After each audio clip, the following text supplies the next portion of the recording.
Aroma T വിയുടെ എല്ലാ മാന്യ ശ്രോതാക്കൾക്കും വേഗം വരുന്ന കർത്താവായ യേശു ക്രിസ്തുവിന്റെ ധനതിരുനാമത്തിൽ വന്ദനത്തെയും സ്വാഗതത്തെയും അറിയിക്കുന്നു.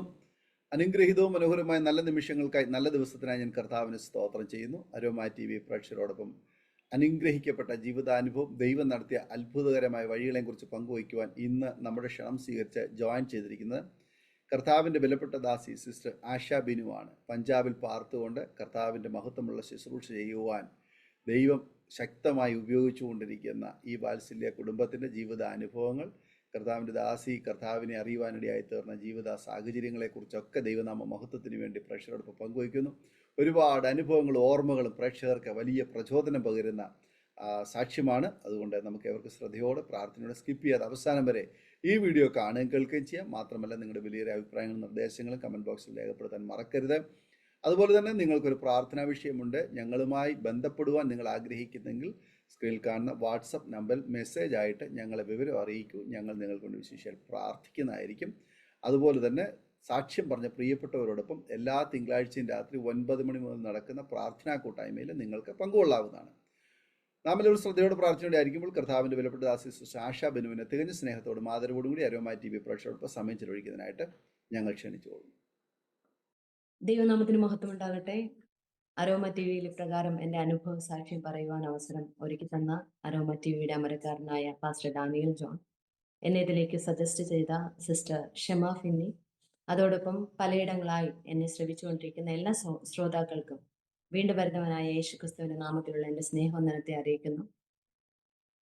കേരളത്തിന്റെ തലസ്ഥാന നഗരിയായ തിരുവനന്തപുരത്ത് അരുവിക്കര എന്ന ഒരു ഗ്രാമത്തിൽ ഒരു ക്രിസ്തീയ കുടുംബത്തിൽ 2 മക്കളിൽ ഇളയവളായി ജനിപ്പാൻ ദൈവം എനിക്ക് അവസരം നൽകി. എനിക്കൊരു സഹോദരനുണ്ട്. സഹോദരൻ വിവാഹം കഴിഞ്ഞ് വേലയോടൊപ്പം ദൈവവേല ചെയ്ത് മുന്നോട്ട് പോകുന്നു. ഞാനിപ്പോൾ ജോയിൻ ചെയ്തിരിക്കുന്ന പഞ്ചാബിന്റെ പട്യാലയിൽ ത്രിപുടി എന്ന് പറയുന്ന സിറ്റിയിൽ നിന്നാണ്. ഞങ്ങൾ കുടുംബമായി ഇവിടെ ദൈവവേലയിലായിരിക്കുന്നു. ഞാൻ വിവാഹം ചെയ്യപ്പെട്ടിരിക്കുന്നത് പാസ്റ്റർ ബിനു വിജയനോട് ഞാൻ വിവാഹം ചെയ്യപ്പെട്ടിരിക്കുന്നു. ഞങ്ങൾക്ക് 2 കുഞ്ഞുങ്ങളെ ദൈവം ദാനമായി തന്നു. 2 പെൺമക്കൾ. മൂത്ത ആൾ ഐറിൻ 12 വയസ്സുണ്ട്. രണ്ടാമത്തെ ആൾ ഇവാഞ്ചലിൻ 7 വയസ്സുണ്ട്. ഞങ്ങൾ വിജയകരമായി ദൈവവേല ചെയ്ത് മുന്നോട്ട് പോകുന്നു. ഞാൻ പറഞ്ഞതുപോലെ ഞാൻ ക്രിസ്തീയ കുടുംബത്തിലാണ് ജനിച്ചു വളർത്തപ്പെട്ടത്. എന്നാൽ എൻ്റെ പിതാവ് അമ്പലത്തിൽ ഭജന പാടുന്ന ഹൈന്ദവ ബാക്ക്ഗ്രൗണ്ടിൽ ജനിച്ച് വളർന്ന ആളാണ്. യാദൃച്ഛികമായി തൻ്റെ യൗവനത്തിൽ നാട്ടിൽ സംഘടിപ്പിച്ച ഒരു സുവിശേഷ വേലയിൽ ദൈവവചനം പ്രസംഗിക്കുന്ന ചില ഭാഗങ്ങൾ അദ്ദേഹത്തിനെ ആഴത്തിൽ സ്പർശിക്കുകയുണ്ടായി. എന്നിരുന്നാലും ദൈവത്തെക്കുറിച്ച് കൂടുതൽ അറിയുവാനോ ഒരു സഭയിൽ ചേർന്ന് മുന്നോട്ട് പോകുവാനോ ഒന്നുമുള്ള അവസരം ലഭിച്ചില്ല.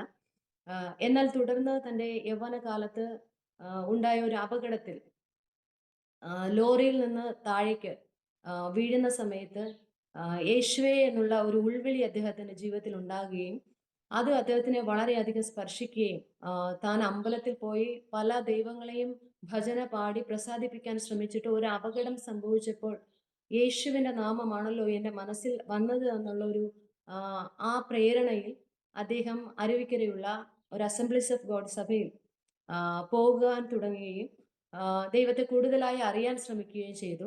എന്നാൽ അദ്ദേഹത്തിന് വിവാഹം മുൻ നിശ്ചയിച്ച പോലെ ഹൈന്ദവ രീതിയിൽ നടക്കുകയും വിവാഹം നടന്നതിന് ശേഷവും അദ്ദേഹം എൻ്റെ മാതാവുമായിട്ട് സഭയിൽ തുടർന്ന് പൊയ്ക്കൊണ്ടിരിക്കുകയും ദൈവത്തെക്കുറിച്ച് കൂടുതൽ അറിയുകയും അത് മാനസാന്തരത്തിലേക്ക് നയിക്കുകയും യേശുവാണ് സത്യദൈവം എന്നുള്ള തിരിച്ചറിവ് പൂർണ്ണമായി ഉണ്ടായപ്പോൾ ദൈവത്തെ സ്വന്തം രക്ഷിതാവും കർത്താവുമായി സ്വീകരിച്ച് ആദ്യം പിതാവും അതിനുശേഷം മാതാവും സ്നാനപ്പെട്ട് ദൈവസഭയോട് ചേർന്ന് ആത്മീയമായി വളരുവാനുള്ള സാഹചര്യങ്ങൾ ഉണ്ടായി. ആയതിനാൽ തന്നെ അവർ ദൈവസന്നിധിയിൽ മുന്നേറുന്ന സമയത്താണ് എൻ്റെ ജനനം സംഭവിക്കുന്നത്. അപ്രകാരം എനിക്ക് ദൈവസന്നിധിയിൽ ഒരു അനുകൂലമായ സാഹചര്യത്തിൽ ജനിപ്പാൻ തക്കവണ്ണം ദൈവം എനിക്ക് അവസരം നൽകി. കുറച്ച് കാര്യങ്ങൾ ഞാൻ എൻ്റെ ആത്മീയമായി എനിക്ക് കുറച്ച് ബോധ്യങ്ങൾ ആദ്യമായി ലഭിക്കുന്നത് കുടുംബത്തിൽ നിന്നാണ്. അതോടൊപ്പം തന്നെ ഞങ്ങൾ ജനിച്ച് വളർത്തപ്പെട്ട അല്ലെങ്കിൽ ആത്മീയമായി ഞങ്ങളെ പോഷിപ്പിക്കപ്പെട്ട ആ സഭ അനുഗ്രഹിക്കപ്പെട്ട ഒരു സഭയായിരുന്നു. ഞാൻ എൻ്റെ പിതാവിൽ നിന്ന് പഠിച്ച അല്ലെങ്കിൽ എനിക്ക് സ്വന്തമാക്കണമെന്ന് ഞാൻ ആഗ്രഹിച്ച കുറച്ച് കാര്യങ്ങളുണ്ട്. ഞങ്ങളുടെ കുടുംബത്തിൽ ഞങ്ങളൊരു മിഡിൽ ക്ലാസ് ഫാമിലിയിലാണ് എൻ്റെ ജനനം. ഒന്നിനും അധികം ബുദ്ധിമുട്ടില്ല. എന്നാൽ എല്ലാം ഉണ്ട്. ആ രീതിയിൽ കഴിഞ്ഞു പോകുന്ന ഒരു ഫാമിലിയാണ്. എൻ്റെ പിതാവ് കൂലിപ്പണിക്കാരനാണ്.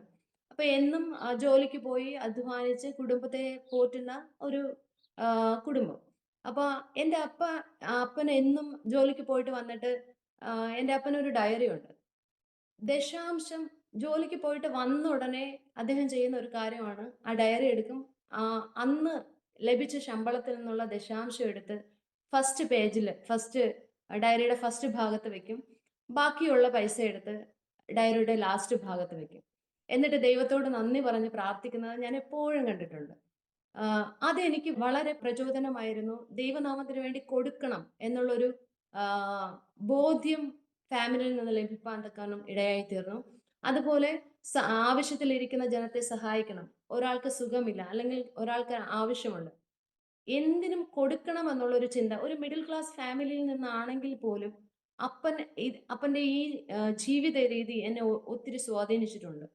അതുപോലെ തന്നെ ഫാമിലി പ്രെയർ, എന്ത് പ്രോബ്ലം ആണെങ്കിലും അല്ലെങ്കിൽ എന്ത് തിരക്കാണെങ്കിലും ഫാമിലി പ്രെയർ ഞങ്ങളുടെ കുടുംബത്തിൽ മസ്റ്റ് ആയിട്ടുള്ള ഒരു കാര്യമായിരുന്നു. ആഹ് എത്ര താമസിച്ചാലും ഒരു സമയമുണ്ട്, പപ്പ പുറത്തൊക്കെ പോയിട്ട് വരുന്ന ഒരു സമയം. അപ്പൊ ഞങ്ങൾ എല്ലാവരും കൂടി ഇരുന്ന് പ്രാർത്ഥിക്കും. അങ്ങനെയുള്ള ഒരു അവസ്ഥയായിരുന്നു. ആ ഫാമിലി പ്രെയറും എന്റെ ജീവിതത്തിൽ വളരെയധികം അനുഗ്രഹമായിരുന്നു. അതുപോലെ തന്നെ ഞായറാഴ്ച പള്ളിയിൽ പോകുന്നതിനുള്ള പ്രാധാന്യം. ഞങ്ങളുടെ കുടുംബം ഒരു ഞായറാഴ്ച പോലും മിസ്സാകാതെ ആഹ് ആരാധനാലയത്തിൽ പോയി ദൈവജനത്തോടൊപ്പം ദൈവത്തെ ആരാധിച്ച് മുന്നേറുന്ന ഒരു ഫാമിലി ആയിരുന്നു. പ്രത്യേകാൽ എനിക്ക് പറയാനുള്ളത്, ഞാൻ പഠിക്കുന്ന സമയത്ത് എനിക്ക് 10ന് 10th സ്റ്റാൻഡേർഡിലായപ്പോൾ സ്കോളർഷിപ്പിനുള്ള ആഹ് അവസരം ലഭിച്ചു. ഇപ്പൊ സ്കോളർഷിപ്പിനുള്ള എക്സാം എല്ലാം പ്രിപ്പയർ ആയി വന്നപ്പോ അതിന് ഫസ്റ്റ് കടമ്പ കഴിഞ്ഞു. ഫസ്റ്റ് എക്സാം കഴിഞ്ഞു.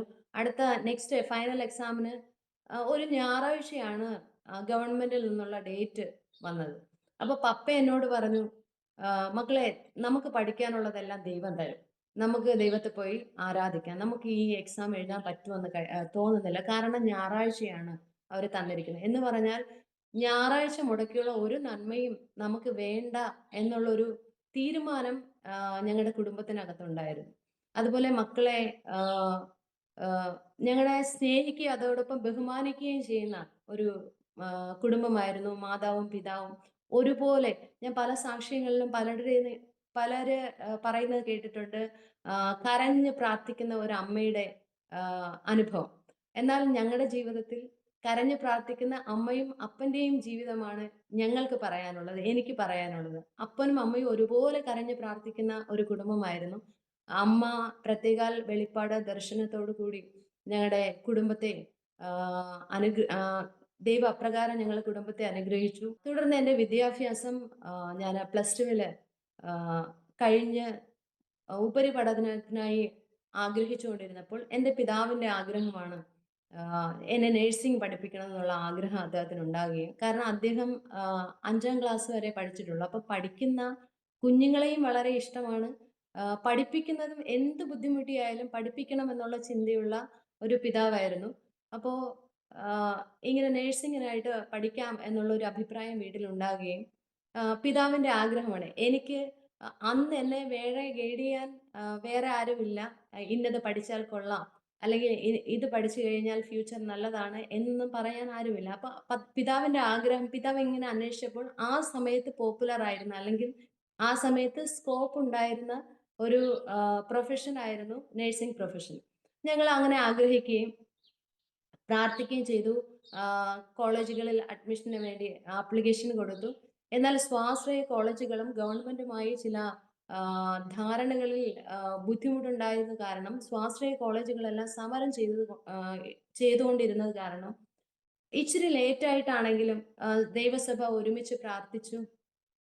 എനിക്ക് കൊട്ടാരക്കരയുള്ള വിജയ കോളേജ് ഓഫ് നഴ്സിംഗിൽ അഡ്മിഷൻ ലഭിക്കാൻ ഇടയായി തീർന്നു. എൻ്റെ അപ്പൻ എന്നെ പഠിപ്പിക്കുന്നതിന് വേണ്ടിയിട്ട് അപ്പനുണ്ടായിരുന്ന ഒരു പ്ലോട്ട് വിൽക്കുവാൻ ഇടയായി തീർന്നു. അതുപോലെ കുറച്ച് പൈസ ലോൺ എടുത്ത് എന്നെ പഠിപ്പിക്കാൻ തീരുമാനിച്ചു. അപ്പൊ ഇങ്ങനെയെല്ലാം ചെയ്യുന്ന സമയത്ത് ഞാൻ പറയുന്നുണ്ടായിരുന്നു, ഇത്രയും ബുദ്ധിമുട്ടി ഇതിന് പോണമെന്നില്ല, നമുക്ക് വേറെ എന്തെങ്കിലും പഠിക്കാം, അച്ഛന് കഴിയുന്ന രീതിയിൽ എന്നെ പഠിപ്പിച്ചാൽ മതി എന്ന് ഞാൻ പറയുന്നുണ്ട്. അപ്പൊ അച്ഛൻ പറയുന്നു, ഇല്ല, നിനക്കൊരു ഉപജീവന മാർഗം വേണം. നീ മുന്നോട്ട് ബുദ്ധിമുട്ടാൻ ഇടയാകരുത്. ഞാൻ പണിക്കാണ് പോകുന്നത്. അതുപോലെ ഒത്തിരി ബുദ്ധിമുട്ടുള്ള ഒരു ഫാമിലി ലൈഫ് മുന്നോട്ട് നയിക്കാൻ ഇടയാകരുത്. നിനക്ക് പറയാനായിട്ട് ഒരു വിദ്യാഭ്യാസം, ഒരു ഡിഗ്രി, ഒരു ജോലിയൊക്കെ വേണം. അതുകൊണ്ട് ഈ ബുദ്ധിമുട്ടൊക്കെ അങ്ങ് മാറും. പ്ലോട്ടൊക്കെ നമുക്ക് പിന്നെയും മേടിക്കാം. പക്ഷേ വിദ്യാഭ്യാസം എന്ന് പറയുന്ന ആ സമയത്ത് ലഭിച്ചില്ലെങ്കിൽ പിന്നെ ലഭിക്കില്ല എന്നുള്ള രീതിയിൽ എന്റെ അപ്പ എന്നെ പ്രോത്സാഹിപ്പിച്ചു. ഞാനും സമ്മതിച്ചു. അങ്ങനെ 2007 ഞാന് കൊട്ടാരക്കര വിജയ കോളേജ് ഓഫ് നഴ്സിംഗില് അഡ്മിഷൻ എനിക്ക് ലഭിച്ചു. ജോയിൻ ചെയ്യുന്ന സമയത്ത് തന്നെ അച്ഛൻ പ്രത്യേകിച്ച് ലെറ്റർ എഴുതി കൊടുത്തു. എനിക്ക് സൺഡേയിൽ കോളേജിന്റെ ഹോസ്റ്റലിലാണ് നിർത്തിയത്. അപ്പോ സൺഡേയിൽ എനിക്ക് ചർച്ചിൽ പോകാനുള്ള പെർമിഷന് വേണ്ടി അച്ഛൻ സ്പെഷ്യൽ ലെറ്റർ എഴുതി കൊടുത്തു. ആപ്ലിക്കേഷൻ കൊടുത്തു. എനിക്ക് പെർമിഷൻ ലഭിച്ചു. എങ്കിൽ പോലും ഞങ്ങളുടെ ഹോസ്റ്റൽ വാർഡന് ഒരുപാട് പേരെ ഉള്ളത് കൊണ്ടായിരിക്കാം പലതവണ പബ്ലിക്കായിട്ട് പോലും ഇങ്ങനെ ഞായറാഴ്ച പെർമിഷൻ ഒന്നും വേണ്ടല്ലോ, എവിടെയും പോകാമല്ലോ എന്നുള്ള രീതിയിൽ പബ്ലിക്കായിട്ട് അപമാനിച്ചിട്ടുണ്ട്. എങ്കിലും ഞാൻ 4 വർഷവും ഒരു ദിവസം പോലും മുടങ്ങാതെ ഞായറാഴ്ച അറ്റൻഡ് ചെയ്യുവാൻ തക്കോണം ദൈവം എന്നെ സഹായിച്ചു. അത് മാത്രമല്ല, പഠിച്ചിരുന്ന സമയത്ത് സെക്കൻഡ് ബാച്ചായിട്ട് ആ കോളേജിന്റെ സെക്കൻഡ് ബാച്ചായിട്ടാണ് എനിക്ക് അഡ്മിഷൻ ലഭിച്ചത്. ഞങ്ങളുടെ സീനിയേഴ്സിന്റെ ഫേവർ ദൈവം എനിക്ക് തന്നു. ടീച്ചേഴ്സിന്റെ ഫേവർ തന്നു. ഈ ഹോസ്റ്റൽ വാർഡൻ ആദ്യമൊക്കെ ഇങ്ങനെയൊക്കെ പറഞ്ഞെങ്കിലും 4th ഇയർ ആയപ്പോൾ, ഫൈനൽ ഇയർ ആയപ്പോൾ ഞാനുമായിട്ട് നല്ലൊരു ബന്ധത്തിൽ വരുവാനും 4th ഇയറിൽ ഹോസ്റ്റൽ സെക്രട്ടറി ആയിട്ട് എൻ്റെ പേര് ആ മാഡം തന്നെ നിർദ്ദേശിക്കുവാനുള്ള അത്ര ഒരു അടുപ്പത്തിലേക്ക് ദൈവം കൊണ്ടുവന്നു.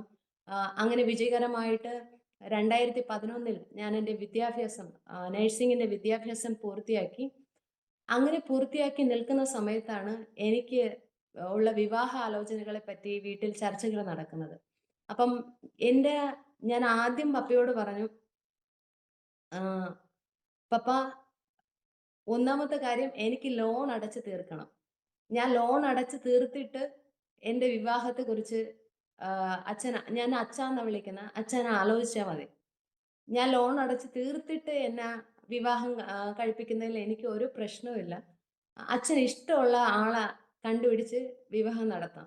അപ്പൊ അച്ഛൻ പറഞ്ഞ്, മക്കളെ, നമുക്ക് ഇതിലൊന്നും അങ്ങനെ നിബന്ധനകൾ വെച്ച് വെയിറ്റ് ചെയ്തിരിക്കാൻ പറ്റത്തില്ല. വിവാഹമൊക്കെ ദൈവം കൊണ്ടുവരുന്നതാണ്, ആ സമയത്ത് നടക്കണം. നമുക്ക് നോക്കാം, വിവാഹാലോചനകൾ വരട്ടെ. നമ്മളുമായി ചേർന്ന് പോകുന്നതാണെങ്കിൽ നമുക്ക് ആലോചിക്കാം. നിർബന്ധമില്ല ഇപ്പൊ തന്നെ വിവാഹം നടക്കണമെന്ന് എന്ന് പറയുന്നുണ്ട്. അപ്പോ ഞാൻ പഠിച്ചിറങ്ങിയ സമയത്ത് ഞങ്ങളുടെ ബാച്ചിന്റെ റൂൾ ആയിരുന്നു 1 ഇയർ ഇന്റേൺഷിപ്പ് ചെയ്യണം, എങ്കിലേ ഞങ്ങൾക്ക് സർട്ടിഫിക്കറ്റ് ലഭിക്കത്തുള്ളൂ, മുന്നോട്ട് ജോലിക്ക് പോകാൻ പറ്റത്തുള്ളൂ. അപ്പോൾ കോളേജിന്റെ നിർദ്ദേശപ്രകാരം തിരുവനന്തപുരത്തുള്ള Ananthapuri institute of medical science and research സെന്ററിൽ ആ ഹോസ്പിറ്റലിൽ ഞാൻ 1 ഇയർ കോൺട്രാക്ട് സൈൻ ചെയ്ത് ഇന്റേൺഷിപ്പിന് കയറുകയുണ്ടായി. ആ സമയത്താണ് ഈ വിവാഹാലോചനയുടെ കാര്യങ്ങളൊക്കെ പറയുന്നത്. അപ്പൊ ഒന്ന്, എനിക്ക് അച്ഛന്റെ ലോൺ അടച്ചു തീർക്കണം. രണ്ടാമത്തെ ആ സമയത്തുള്ള ഒരു ഉത്കണ്ഠ എന്ന് പറയുന്നത്, ആ സമയത്ത് പത്രങ്ങളിൽ ഒരുപാട് ഗാർഹിക പീഡനങ്ങളെ കുറിച്ച് വാർത്തകൾ വരുന്ന സമയമായിരുന്നു.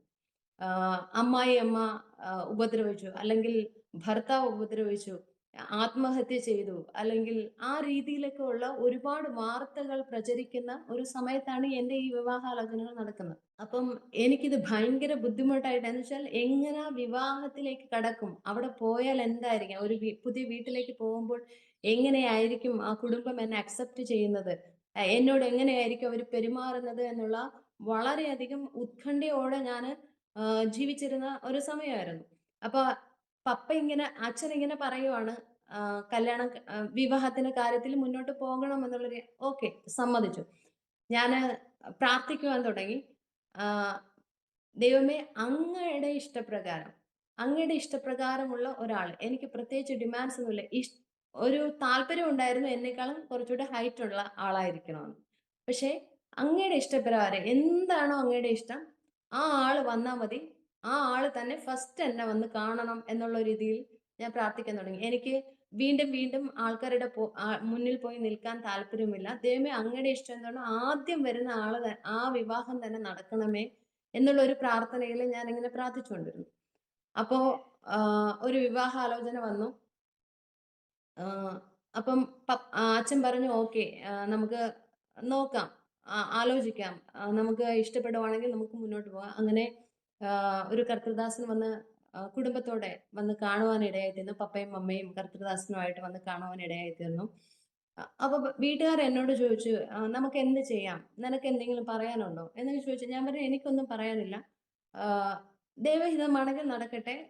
ഉം അ അച്ഛൻ തന്നെ തീരുമാനം എടുക്കൂ" എന്നുള്ള രീതിയിൽ ഞാൻ സംസാരിക്കുകയുണ്ടായി. അങ്ങനെ ഒരു ദിവസം അച്ഛനിങ്ങനെ അവര് പോയിട്ട് വിളിക്കാൻ വന്ന് പറഞ്ഞു. വിളിച്ചു. അങ്ങനെ അച്ഛൻ ആ വീട്ടിലേക്ക് കടന്നു പോവുകയാണ്. എന്റെ അച്ഛനും അണ്ണനും കൂടി ആ വീട്ടിലേക്ക് കടന്നു പോവുകയാണ്. അപ്പോ അച്ഛൻ 2 കാര്യങ്ങൾ എന്നോട് പറഞ്ഞു.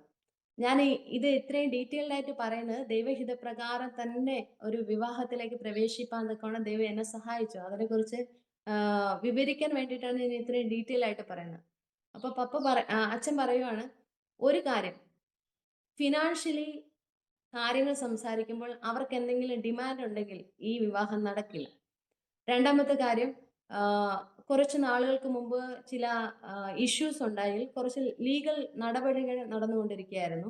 അപ്പോ ആ കാര്യം പറയുമ്പഴും അവരെന്തെങ്കിലും ഒബ്ജക്ഷൻ പറഞ്ഞു കഴിഞ്ഞാൽ ഈ വിവാഹം നടക്കില്ല." ഈ 2 കാര്യങ്ങളാണ് അച്ഛന്റെ മനസ്സിലുണ്ടായിരുന്നത്. മൂന്നാമത്തെ ഒരു കാര്യം എന്ന് പറയുന്നത്, എന്നെ ജോലി ചെയ്യാൻ പെർമിറ്റ് ചെയ്യുന്ന ഒരു ഫാമിലി ആയിരിക്കണം. ഈ 3 കാര്യങ്ങളാണ് അച്ഛന്റെ മനസ്സിലുണ്ടായിരുന്നത്. അപ്പം അച്ഛൻ എവിടെ പോയാലും എന്ത് ചെയ്താലും പ്രാർത്ഥനയോടെ ചെയ്യുന്ന ഒരു പിതാവാണ്. അപ്പോ പ്രാർത്ഥിക്കുവാണ്. പ്രാർത്ഥിച്ചിട്ട് ഇറങ്ങുവാണ്. അപ്പോ എനിക്ക് അന്ന് കോളേജിൽ എന്റെ ഒരു ഡോക്യുമെന്റ് വാങ്ങുവാൻ വേണ്ടി പോകണമായിരുന്നു. അപ്പൊ ഞാൻ കോളേജിലേക്കും അച്ഛനും അണ്ണനും കർത്തൃദാസിന്റെ വീട്ടിലേക്കും പോവാൻ ഇടയായിത്തീർന്നു. പോയി ഞാൻ തിരിച്ചു വന്ന് എനിക്കിടയ്ക്ക് കോള് വന്നു. "എനിക്ക് എന്തെങ്കിലും പ്രത്യേകിച്ച് പറയാനുണ്ടോ?" എന്ന് ചോദിച്ചിട്ട് ആഹ് എന്റെ ഒരു സഹോദരന്റെ കോള് വന്നു. ഞാൻ പറഞ്ഞു, "പ്രത്യേകിച്ചൊന്നും പറയാനില്ല. എങ്ങനെയാന്ന് വെച്ചാൽ നിങ്ങൾ തന്നെ തീരുമാനം എടുത്താ മതി" എന്നുള്ള രീതിയിൽ പറഞ്ഞിട്ട് ഞാന് തിരിച്ചു വന്നപ്പോ എന്നോട് അമ്മ പറഞ്ഞു, "വിവാഹം നിശ്ചയിച്ചു." അപ്പൊ ഞാൻ അമ്മയോട് പറഞ്ഞ്, "അതെങ്ങനെ?" ഞാൻ ചിരിച്ചിട്ട് പറഞ്ഞു, "അതെങ്ങനെ? എന്നോടൊന്നും പറഞ്ഞില്ലല്ലോ. എന്നോട് ഇങ്ങനെ ജസ്റ്റ് ഒന്ന് വിളിച്ച് ചോദിച്ചല്ലേ ഉള്ളൂ." ആഹ് എന്നിട്ട് ഞാൻ ചോദിച്ചു, "അച്ഛനും അണ്ണനും എവിടെയാ?" അപ്പോ അമ്മ പറയണ്ടായി, "അവരെത്തിയില്ല." വീട്ടില് അച്ഛനും അണ്ണനും പിന്നെ വീട്ടിൽ ഒരു ഫോണുമാണ് ഉള്ളത്.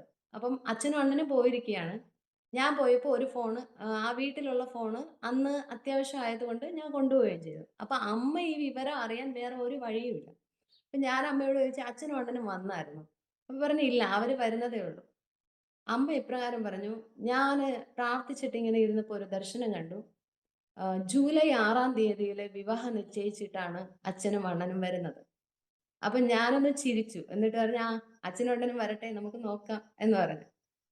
അതുപോലെ തന്നെ അമ്മ എങ്ങനെ ദർശനം പറഞ്ഞോ അതുപോലെ അച്ഛൻ ആ പടിവാതിൽ കടന്ന് ഇങ്ങോട്ട് വന്നപ്പോ ആ ഡേറ്റ് പറഞ്ഞ് വിവാഹം നിശ്ചയിച്ചു എന്ന് പറഞ്ഞാണ് അകത്തോട്ട് കയറി വരുന്നത്.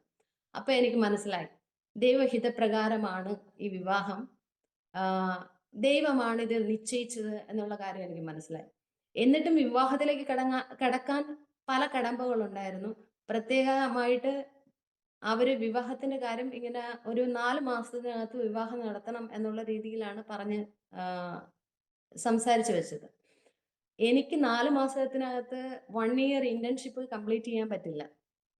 ഇന്റേൺഷിപ്പ് കംപ്ലീറ്റ് ചെയ്തില്ലെങ്കിൽ എനിക്ക് സർട്ടിഫിക്കറ്റ് മേടിക്കാൻ പറ്റത്തില്ല. മുന്നോട്ട് എനിക്ക് വർക്ക് ചെയ്യാൻ പറ്റത്തില്ല. അപ്പൊ ഇങ്ങനെയുള്ള കാര്യങ്ങൾ ഉള്ളതുകൊണ്ട് പിന്നെ പ്രത്യേകിച്ച് ലോണിന്റെ കാര്യം, അച്ഛന്റെ ലോണിന്റെ കാര്യം എനിക്ക് പ്രത്യേകമായിട്ട് ഒരു ഭാരമായിട്ട് തന്നെ ഉണ്ടായിരുന്നു. അപ്പൊ ഇത് ഞങ്ങളുടെ വിവാഹം ജൂലൈ 6-ാം തീയതി നടന്നു. അത് കഴിഞ്ഞിട്ട് ഈ കാര്യങ്ങൾ ഞാൻ കർത്തൃദാസിനോട് ഷെയർ ചെയ്തു. അപ്പൊ കർത്തൃദാസൻ എന്നോട് പറഞ്ഞു, "നമുക്ക് സമയം വേർതിരിച്ചിരുന്ന് പ്രാർത്ഥിക്കാം. ദൈവം പ്രവർത്തിക്കാതിരിക്കില്ല. അത് നമുക്കൊരു അടയാളമായിരിക്കും" എന്ന് എന്നെ വിവാഹം ചെയ്യാൻ പോകുന്ന കർത്തൃദാസൻ എന്നോട് പറഞ്ഞു. അപ്പോ ഞാൻ വിശ്വസിച്ചു. ഞങ്ങൾ ഒരുമിച്ച് സമയം വേർതിരിച്ചിരുന്ന് ഈ വിഷയങ്ങൾക്ക് വേണ്ടി പ്രാർത്ഥിക്കുവാൻ തുടങ്ങി. അപ്പം ആഹ് പ്രത്യേകമായിട്ട് ദൈവത്തിന്റെ ഗൈഡൻസ് ചോദിച്ചുകൊണ്ട് പ്രാർത്ഥിക്കുകയാണ്. അപ്പം ഞങ്ങൾ പ്രാർത്ഥിക്കുന്നത് ഇങ്ങനെയാണ്. ഞങ്ങൾ അപ്രോച്ച് ചെയ്യുമ്പോൾ കോളേജിൽ നിന്നൊരു ഒബ്ജക്ഷൻ വരരുത്. ഞങ്ങൾക്ക് സർട്ടിഫിക്കറ്റ് തരാൻ തക്കവണ്ണം ഉള്ള നടപടികൾ കോളേജിൽ നിന്ന് ഉണ്ടാകണം എന്നുള്ള രീതിയിലാണ് ഞങ്ങൾ പ്രാർത്ഥിക്കുന്നത്. അത്ഭുതം എന്ന് പറയട്ടെ, ഗവൺമെന്റിൽ നിന്ന് ഓർഡർ വന്നു 2011 ബാച്ചില് പഠിച്ചിറങ്ങിയവർക്ക് ഇന്റേൺഷിപ്പ് റദ്ദാക്കിയിരിക്കുന്നു. ഞാൻ ആ സമയത്ത് വർക്ക് ചെയ്തുകൊണ്ടിരിക്കുകയാണ് ഇന്റേൺഷിപ്പിൽ. ഗവൺമെന്റിൽ നിന്ന് തന്നെ ഓർഡർ വന്നു. ഞങ്ങളുടെ വിവാഹത്തിന് മുമ്പ് ഓർഡർ വന്നു. ഇന്റേൺഷിപ്പ് 2011 ബാച്ചിൽ ബിഎസ്സി നഴ്സിംഗ് പഠിച്ചിറങ്ങിയ എല്ലാ എല്ലാ സ്റ്റുഡൻസിനും ഇന്റേൺഷിപ്പ് റദ്ദാക്കിയിരിക്കുന്നു. എവിടെയെല്ലാം അവരെ കോൺട്രാക്ട് ബേസിൽ വർക്ക് ചെയ്യുന്നു അവരെ നിരുപാധികം സ്വതന്ത്രമാക്കണമെന്നുള്ള ഓർഡർ ഗവൺമെന്റിൽ നിന്ന് തന്നെ ഞാനിത് വിശ്വസിക്കുന്നു. ഞാൻ ഒരാൾ പ്രാർത്ഥിച്ചപ്പോൾ ആ ബാച്ചിലുള്ള എല്ലാവർക്കും ഒരു സ്വതന്ത്രത വന്നു എന്നാണ് ഞാൻ വിശ്വസിക്കുന്നത്. ഞങ്ങള് ഒരുമിച്ച് പ്രാർത്ഥിച്ച് ആ വിഷയത്തിൽ ദൈവം ഒരു അത്ഭുതകരമായ വിടുതൽ തന്നു. എന്നിട്ട് ഞങ്ങൾ ഒരുമിച്ച് പോയാണ് എന്റെ സർട്ടിഫിക്കറ്റ് കോളേജിൽ നിന്ന് മേടിക്കുന്നത്. എന്നിട്ട് അങ്ങനെ മുൻ നിശ്ചയിച്ചതുപോലെ ഡിസംബർ മാസം 2011 ഡിസംബർ മാസം 8-ാം തീയതി കള്ളിക്കാട് മരുതമൂട് IPC സഭാ ശുശ്രൂഷകനായ പാസ്റ്റർ D. വിജയൻ അവറുകളുടെ മകനും ഹരിയാന ഗ്രേസ് ബൈബിൾ കോളേജിലെ അധ്യാപകനുമായ പാസ്റ്റർ ബിനു വിജയനുമായിട്ട് വിവാഹം കഴിക്കാൻ തക്കവണ്ണം ദൈവം എന്നെ സഹായിച്ചു. അനുഗ്രഹിക്കപ്പെട്ട ഒരു കുടുംബത്തെ ദൈവം എനിക്ക് തന്നു. ഞാന് മുന്നേ പറഞ്ഞിരുന്നു എനിക്ക് മീൻസ് ആ കുടുംബത്തിലേക്ക് പോകുമ്പോൾ അവരെങ്ങനെ പ്രതികരിക്കും, എങ്ങനെ എന്നെ അക്സെപ്റ്റ് ചെയ്യും എന്നൊക്കെയുള്ള ഭയം ഉണ്ടായിരുന്നു. എന്നാൽ എന്നെ വളരെയധികം സ്നേഹിക്കുകയും അതോടൊപ്പം ബഹുമാനിക്കുകയും ചെയ്യുന്ന ഒരു കുടുംബമാണ് ദൈവം എനിക്ക് നൽകിയത്. പപ്പയും അമ്മയും ശുശ്രൂഷയിലാണ്. അതുപോലെ ചേച്ചി ശുശ്രൂഷയിലാണ്. അവരെ 5 സഹോദരങ്ങളാണുള്ളത്. ചേച്ചി ശുശ്രൂഷയിലാണ്. എൻ്റെ ഭർത്താവിൻ്റെ സഹോദരൻ ശുശ്രൂഷയിലാണ്. അനുഗ്രഹിക്കപ്പെട്ട ആത്മീകമായി ഉയർന്നു നിൽക്കുന്ന അതുപോലെ സ്നേഹത്തോടും സമാധാനമുള്ള സന്തോഷമുള്ള ഒരു കുടുംബത്തിലേക്ക് ദൈവം എന്നെ കൂട്ടിച്ചേർത്തു. ഞങ്ങളുടെ വിവാഹം കഴിഞ്ഞിട്ട് എന്നെ ആദ്യം കാണാൻ വന്നപ്പോൾ പാസ്റ്റർ ചോദിച്ച ആദ്യത്തെ ക്വസ്റ്റ്യൻ ആണ്, നോർത്ത് ഇന്ത്യയിൽ സുവിശേഷ വേലയ്ക്ക് താല്പര്യമുണ്ടോ? അപ്പോൾ ഞാൻ യെസ് എന്ന് പറഞ്ഞു. എന്നാൽ ആ സമയത്ത് അതിന്റെ ആഴമോ അതെങ്ങനെ ചെയ്യും ഇതൊന്നും എനിക്കറിയില്ല. എനിക്ക് എൻ്റെ മനസ്സിലുള്ളത് ഞാൻ വർക്ക് ചെയ്യും എന്നുള്ള ഒരു ചിന്തയാണ് എൻ്റെ മനസ്സിലുള്ളത്. അപ്പം പല വേദ അധ്യാപകന്മാരെയും കണ്ടിട്ടുണ്ട്. അപ്പൊ അവരുടെ ഭാര്യമാര് വർക്ക് ചെയ്യുന്നവരെയും ഞാൻ കണ്ടിട്ടുണ്ട്. അവർക്ക് പ്രത്യേകിച്ച് ദൈവവേലയിൽ ഇൻപുട്ടായിട്ട് കൊടുക്കുന്നത് ഞാൻ കണ്ടിട്ടില്ല. അവര് അധ്യാപകർ പഠിപ്പിക്കുന്നു, അവർ വർക്ക് ചെയ്യുന്നു. അപ്പൊ ഞാൻ യെസ് പറഞ്ഞു. തുടർന്ന് കല്യാണം കഴിഞ്ഞ് 6 ദിവസത്തിനകത്ത് ഞങ്ങള് നോർത്ത് ഇന്ത്യയിലേക്ക് തിരിച്ചു. ഒരു ഡിസംബർ മാസമാണ്. കല്യാണം 8-ാം തീയതി ആയിരുന്നു. അത് കഴിഞ്ഞിട്ട് 6-ാമത്തെ ദിവസം ഞങ്ങള് തിരിച്ച് ഗ്രേസ് ബൈബിൾ കോളേജിലേക്ക് കടന്നു വന്നു.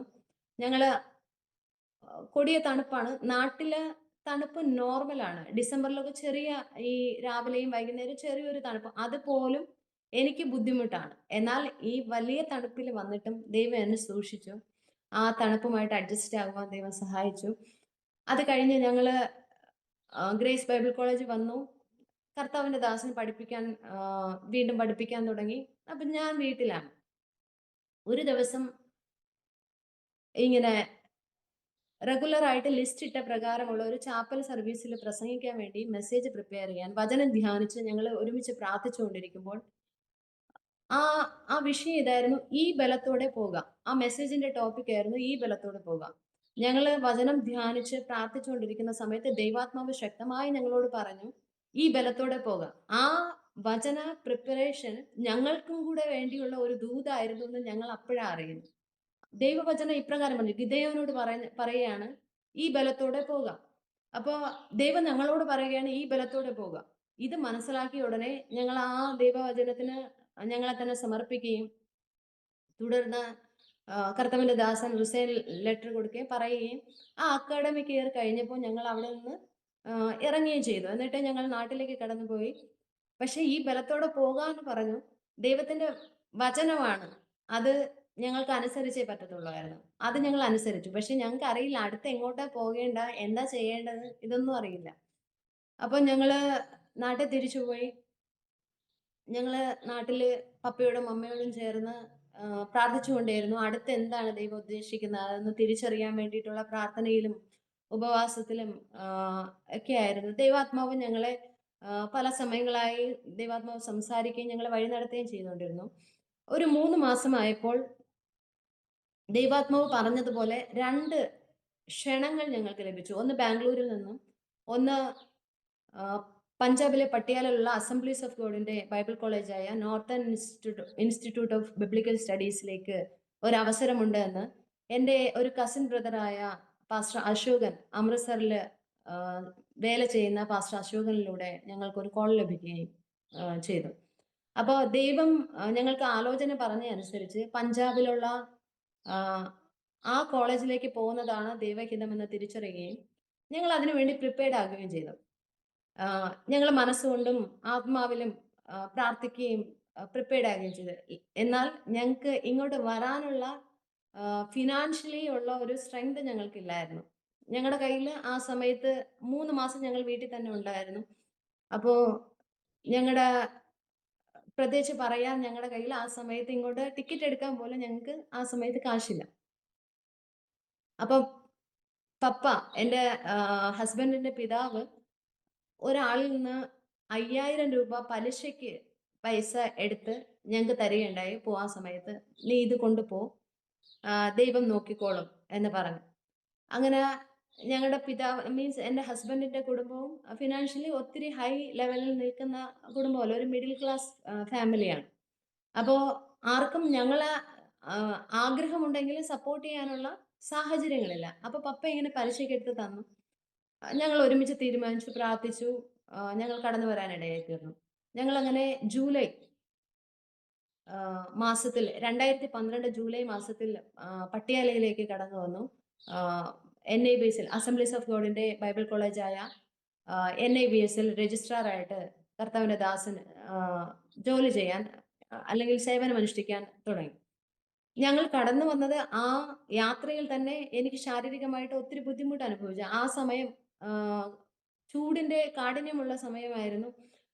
ട്രെയിനിൽ വെച്ച് തന്നെ ഭയങ്കരമായ ചുമ, പനി. അപ്പോ ഞങ്ങൾ ട്രെയിനിൽ കൂടെ യാത്ര ചെയ്തവർ പറഞ്ഞു, "ഇത് സെപ്റ്റിസീമിയ ആണെന്നാണ് തോന്നുന്നത്. നിങ്ങൾ ഇടയ്ക്ക് ഇറങ്ങിയിട്ട് ഒരു ഹോസ്പിറ്റലിൽ കാണിക്കൂ. നിങ്ങൾക്ക് പട്യാല വരെ അല്ലെങ്കിൽ അംബാല വരെ പോകാനുള്ള ആരോഗ്യം ഈ സഹോദരിക്കുണ്ടെന്ന് തോന്നുന്നില്ല" എന്നൊക്കെ പറഞ്ഞ് ഒത്തിരി ഇങ്ങനെ പറയുന്നുണ്ടായിരുന്നു. പക്ഷെ ഞങ്ങൾക്കറിയാം ഞങ്ങളുടെ കയ്യിൽ കാശില്ല. ഇടയ്ക്ക് ഇറങ്ങിയാലും ഹോസ്പിറ്റലിൽ ചികിത്സിക്കാനുള്ള കാശ് ഞങ്ങളുടെ കയ്യിലില്ല. ഞങ്ങൾ പ്രാർത്ഥിച്ചുകൊണ്ടിരുന്നു. ഞങ്ങൾ അംബാലയില് വണ്ടി വന്ന് എനിക്ക് ഇറങ്ങി ആ പ്ലാറ്റ്ഫോമിലുള്ള സീറ്റിൽ ഇരിക്കാനുള്ള ആരോഗ്യം പോലും ഇല്ലായിരുന്നു. ഞാൻ ഇറങ്ങി ആ തറയിൽ തന്നെ ഇരുന്നു. അപ്പോഴ് പ്രിൻസിപ്പൾ ഞങ്ങളെ പിക്ക് ചെയ്യാനായിട്ട് വന്നിട്ടുണ്ടായിരുന്നു. അദ്ദേഹം പെട്ടെന്ന് പോയിട്ട് ഒരു മെഡിക്കൽ ഷോപ്പിൽ നിന്ന് ഒരു ഗ്ലൂക്കോസിന്റെ പാക്കറ്റ് മേടിച്ച് ഒരു ബോട്ടിൽ വെള്ളം മേടിച്ചിട്ട് കൊണ്ടുവന്നിട്ട് പെട്ടെന്ന് അത് കലക്കി ഞങ്ങൾ കുടിക്കുകയും പിന്നെ യാത്ര തിരിക്കുകയും ചെയ്തു. ഞങ്ങൾ ഇവിടെ വന്ന് 1 മാസത്തിനകത്ത് ഞങ്ങൾക്ക് ഒരു വീട് ലഭിക്കാൻ ഇടയായി തീർന്നു. ഏകദേശം 1 മാസത്തോളം ഞങ്ങൾ പ്രിൻസിപ്പളിന്റെ ഭവനത്തിൽ തന്നെയായിരുന്നു. കർത്താവിന്റെ ദാസൻ പഠിപ്പിക്കാൻ ആരംഭിച്ചു. ഞങ്ങള് 1 മാസത്തിനകത്ത് ഞങ്ങൾക്കൊരു ഭവനം ലഭിച്ചു. ഒരു ഇൻഡിപെൻഡന്റ് ആയിട്ടുള്ള ഒരു ഭവനം ലഭിക്കാൻ ഇടയായി തീർന്നു. ഞങ്ങൾ അതിലേക്ക് ഷിഫ്റ്റ് ചെയ്തു. അതിൽ ഷിഫ്റ്റ് ചെയ്തിട്ട് കർത്താവിന്റെ ദാസൻ പഠിപ്പിക്കാൻ പോകുന്നുണ്ട്. എനിക്ക് ഭാഷ അറിയില്ല. ഞങ്ങളുടെ മനസ്സിലുണ്ട് എനിക്ക് ജോലി ചെയ്യണം. ഭാഷ അറിയില്ല. അതുകൊണ്ട് കുറച്ച് സമയം കഴിഞ്ഞിട്ട് നമുക്ക് ജോലിക്ക് വേണ്ടി അപ്ലൈ ചെയ്യാമെന്നുള്ള രീതിയിൽ ഞങ്ങള് ഇങ്ങനെ മുന്നോട്ട് പോയിക്കൊണ്ടിരുന്നു. കർത്താവിന്റെ ദാസൻ ബൈബിൾ കോളേജിൽ പോയി കഴിഞ്ഞാൽ എനിക്ക് എൻ്റെ ജോലികൾ കഴിഞ്ഞിട്ട് ഒത്തിരി സമയമുണ്ട്. അപ്പൊ ഞാൻ ബൈബിൾ വായിക്കുകയും പ്രാർത്ഥിക്കുകയും ചെയ്യുമായിരുന്നു. അപ്പൊ എൻ്റെ ആദ്യത്തെ സുവിശേഷ വേല എന്ന് പറയുന്നത് വീട്ടിനകത്തിരുന്ന് പ്രാർത്ഥിക്കുകയും ബൈബിൾ വായിക്കുകയും ചെയ്യുന്നതായിരുന്നു എൻ്റെ ആദ്യത്തെ സുവിശേഷ വേല. ഞാൻ ഇത് പറയുന്നതിന് പ്രത്യേകിച്ച് കാരണമുണ്ട്. മുന്നോട്ട് പോകുമ്പോൾ ഞാൻ അതിന് വ്യക്തമാക്കി ഞാൻ പറയാം. അപ്പൊ ഇപ്രകാരം മുന്നോട്ട് പോയിക്കൊണ്ടിരിക്കുകയാണ്. ഞാന് നെക്സ്റ്റ് പറയാൻ പോകുന്നതെന്ന് പറഞ്ഞാൽ എന്നെ ദൈവം വിളിച്ചു എന്നെങ്ങനെ എനിക്ക് വ്യക്തമായി. ഞാൻ അതിനെ എങ്ങനെ ഏറ്റെടുത്തു, ഞാൻ എങ്ങനെ അതിന് സമർപ്പിക്കപ്പെട്ടു എന്നുള്ള കാര്യമാണ് പറയാൻ പോകുന്നത്. അപ്പോ ഞാൻ പറഞ്ഞായിരുന്നു തുടക്കത്തിലെ എനിക്കൊരു അനുഗ്രഹിക്കപ്പെട്ട സഭയാണ് കുഞ്ഞു പ്രായത്തിൽ പങ്കെടുത്ത് വളർന്നു വരുവാൻ തക്കോണം ലഭിച്ചത്. അരുവികയുള്ള AG സഭ, അസംബ്ലീസ് ഓഫ് ഗോഡിന്റെ സഭ അനുഗ്രഹിക്കപ്പെട്ട ദേവദാസന്മാരാലും ശുശ്രൂഷകരാലും ദൈവം എനിക്ക് അനുഗ്രഹിക്കപ്പെട്ട സമയം തന്നു. അനുഗ്രഹിക്കപ്പെട്ട ഒരു സൺഡേ സ്കൂൾ ഉണ്ടായിരുന്നു. ഇത്തരണത്തിൽ ഞാൻ എൻ്റെ എല്ലാ സൺഡേ സ്കൂൾ ടീച്ചേഴ്സിനെയും ഓർക്കുകയും നന്ദി പ്രകാശിപ്പിക്കുകയും ചെയ്യുന്നു. ആഹ് എല്ലാ സൺഡേ സ്കൂളിന്റെ ക്യാമ്പുകളിലും യുവജനങ്ങളുടെ CA ക്യാമ്പുകളിലും എല്ലാം പങ്കെടുക്കുവാനുള്ള സാഹചര്യം സഭയും കുടുംബം മുഖാന്തരം എനിക്ക് ലഭിച്ചിട്ടുണ്ടായിരുന്നു. ആഹ് നമുക്കറിയാം, നാട്ടിലെ സൺഡേ സ്കൂളിന്റെ ക്യാമ്പുകളിലെല്ലാം ഒരു പോർഷൻ ഇങ്ങനെ വച്ചിട്ടുണ്ട്: മിഷണറി ചലഞ്ച്.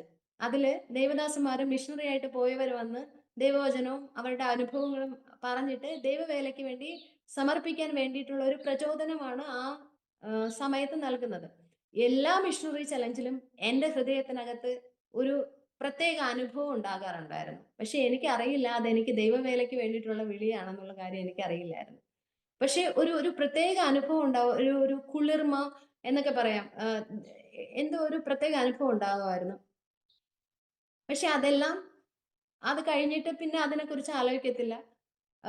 പഠനമായിട്ടൊക്കെ മുന്നോട്ട് പോയിക്കൊണ്ടിരുന്നു. എന്നാല് ഇങ്ങനെ മുന്നോട്ട് പോകുന്ന സമയത്ത് എൻ്റെ എൻഗേജ്മെന്റ് കഴിഞ്ഞിട്ട് ഒരു ദിവസം ഞാനിങ്ങനെ ഒരു ദർശനം കണ്ടു.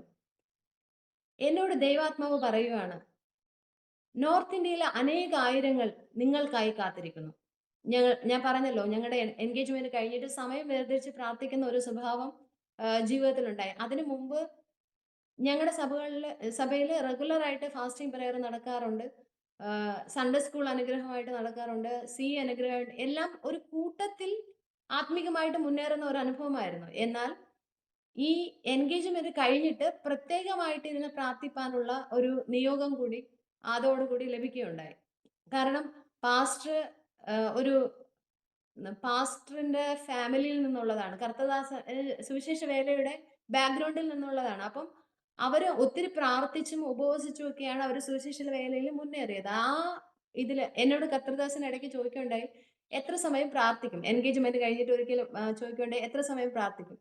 അപ്പൊ എനിക്ക് അതിനൊരു മറുപടി ഇല്ല. ഞാൻ പ്രാർത്ഥിക്കുന്നതെല്ലാം സഭയുടെ കൂടെ ചേർന്നും കുടുംബത്തോടു കൂടെ ചേർന്നും ഒക്കെയാണ് ഞാൻ പ്രാർത്ഥിക്കുന്നത്. എനിക്ക് പ്രത്യേകമായിട്ട് ഒത്തിരി സമയം ഇരുന്ന് പ്രാർത്ഥിക്കുന്ന ഒരു അനുഭവം എനിക്കില്ല. അപ്പം ഞാൻ അത് അപ്രകാരം പറഞ്ഞു. അപ്പം പാസ്റ്റർ ദേവദാസൻ എന്നോട് പറഞ്ഞു, പ്രത്യേകമായിട്ടിരുന്ന് പ്രാർത്ഥിക്കാനും കൂടെ തുടങ്ങണം എന്നുള്ള രീതിയിൽ പറഞ്ഞ് അങ്ങനെയാണ് ഞങ്ങള് ഇന്റേൺഷിപ്പിന്റെ കാര്യത്തിനും സർട്ടിഫിക്കറ്റിന്റെ കാര്യത്തിനൊക്കെ വേണ്ടിയിട്ട് അങ്ങനെ ഒരു അനുഭവം ഉണ്ടായി തുടങ്ങി. അങ്ങനെ മുന്നോട്ട് പോവുകയാണ്. അപ്പൊ ഈ ദൈവവേല എനിക്ക് പ്രത്യേകമായിട്ടുണ്ട് എന്ന് വെച്ചാൽ എനിക്കും ദൈവവേലയാണ് എന്നുള്ള കാര്യം എനിക്ക് അറിയില്ലായിരുന്നു. ഈ ക്യാമ്പുകളിലുള്ള മിഷണറി ചലഞ്ച് സ്പർശിക്കുമായിരുന്നു. ഞങ്ങളുടെ സഭയിൽ കർത്തൃദാസനെ ദൈവവേലയ്ക്ക് വേണ്ടി പ്രോത്സാഹിപ്പിക്കുമ്പോൾ മനസ്സിൽ ചലനങ്ങളുണ്ട്. എൻ്റെ നേഴ്സിംഗ് പഠനം കഴിഞ്ഞിട്ട് ഞാൻ ഞങ്ങളുടെ ചർച്ചിന്റെ തന്നെ ബ്രാഞ്ച് സൺഡേ സ്കൂളിൽ പഠിപ്പിക്കാൻ അവസരം കിട്ടി, പഠിപ്പിക്കുകയുണ്ടായി.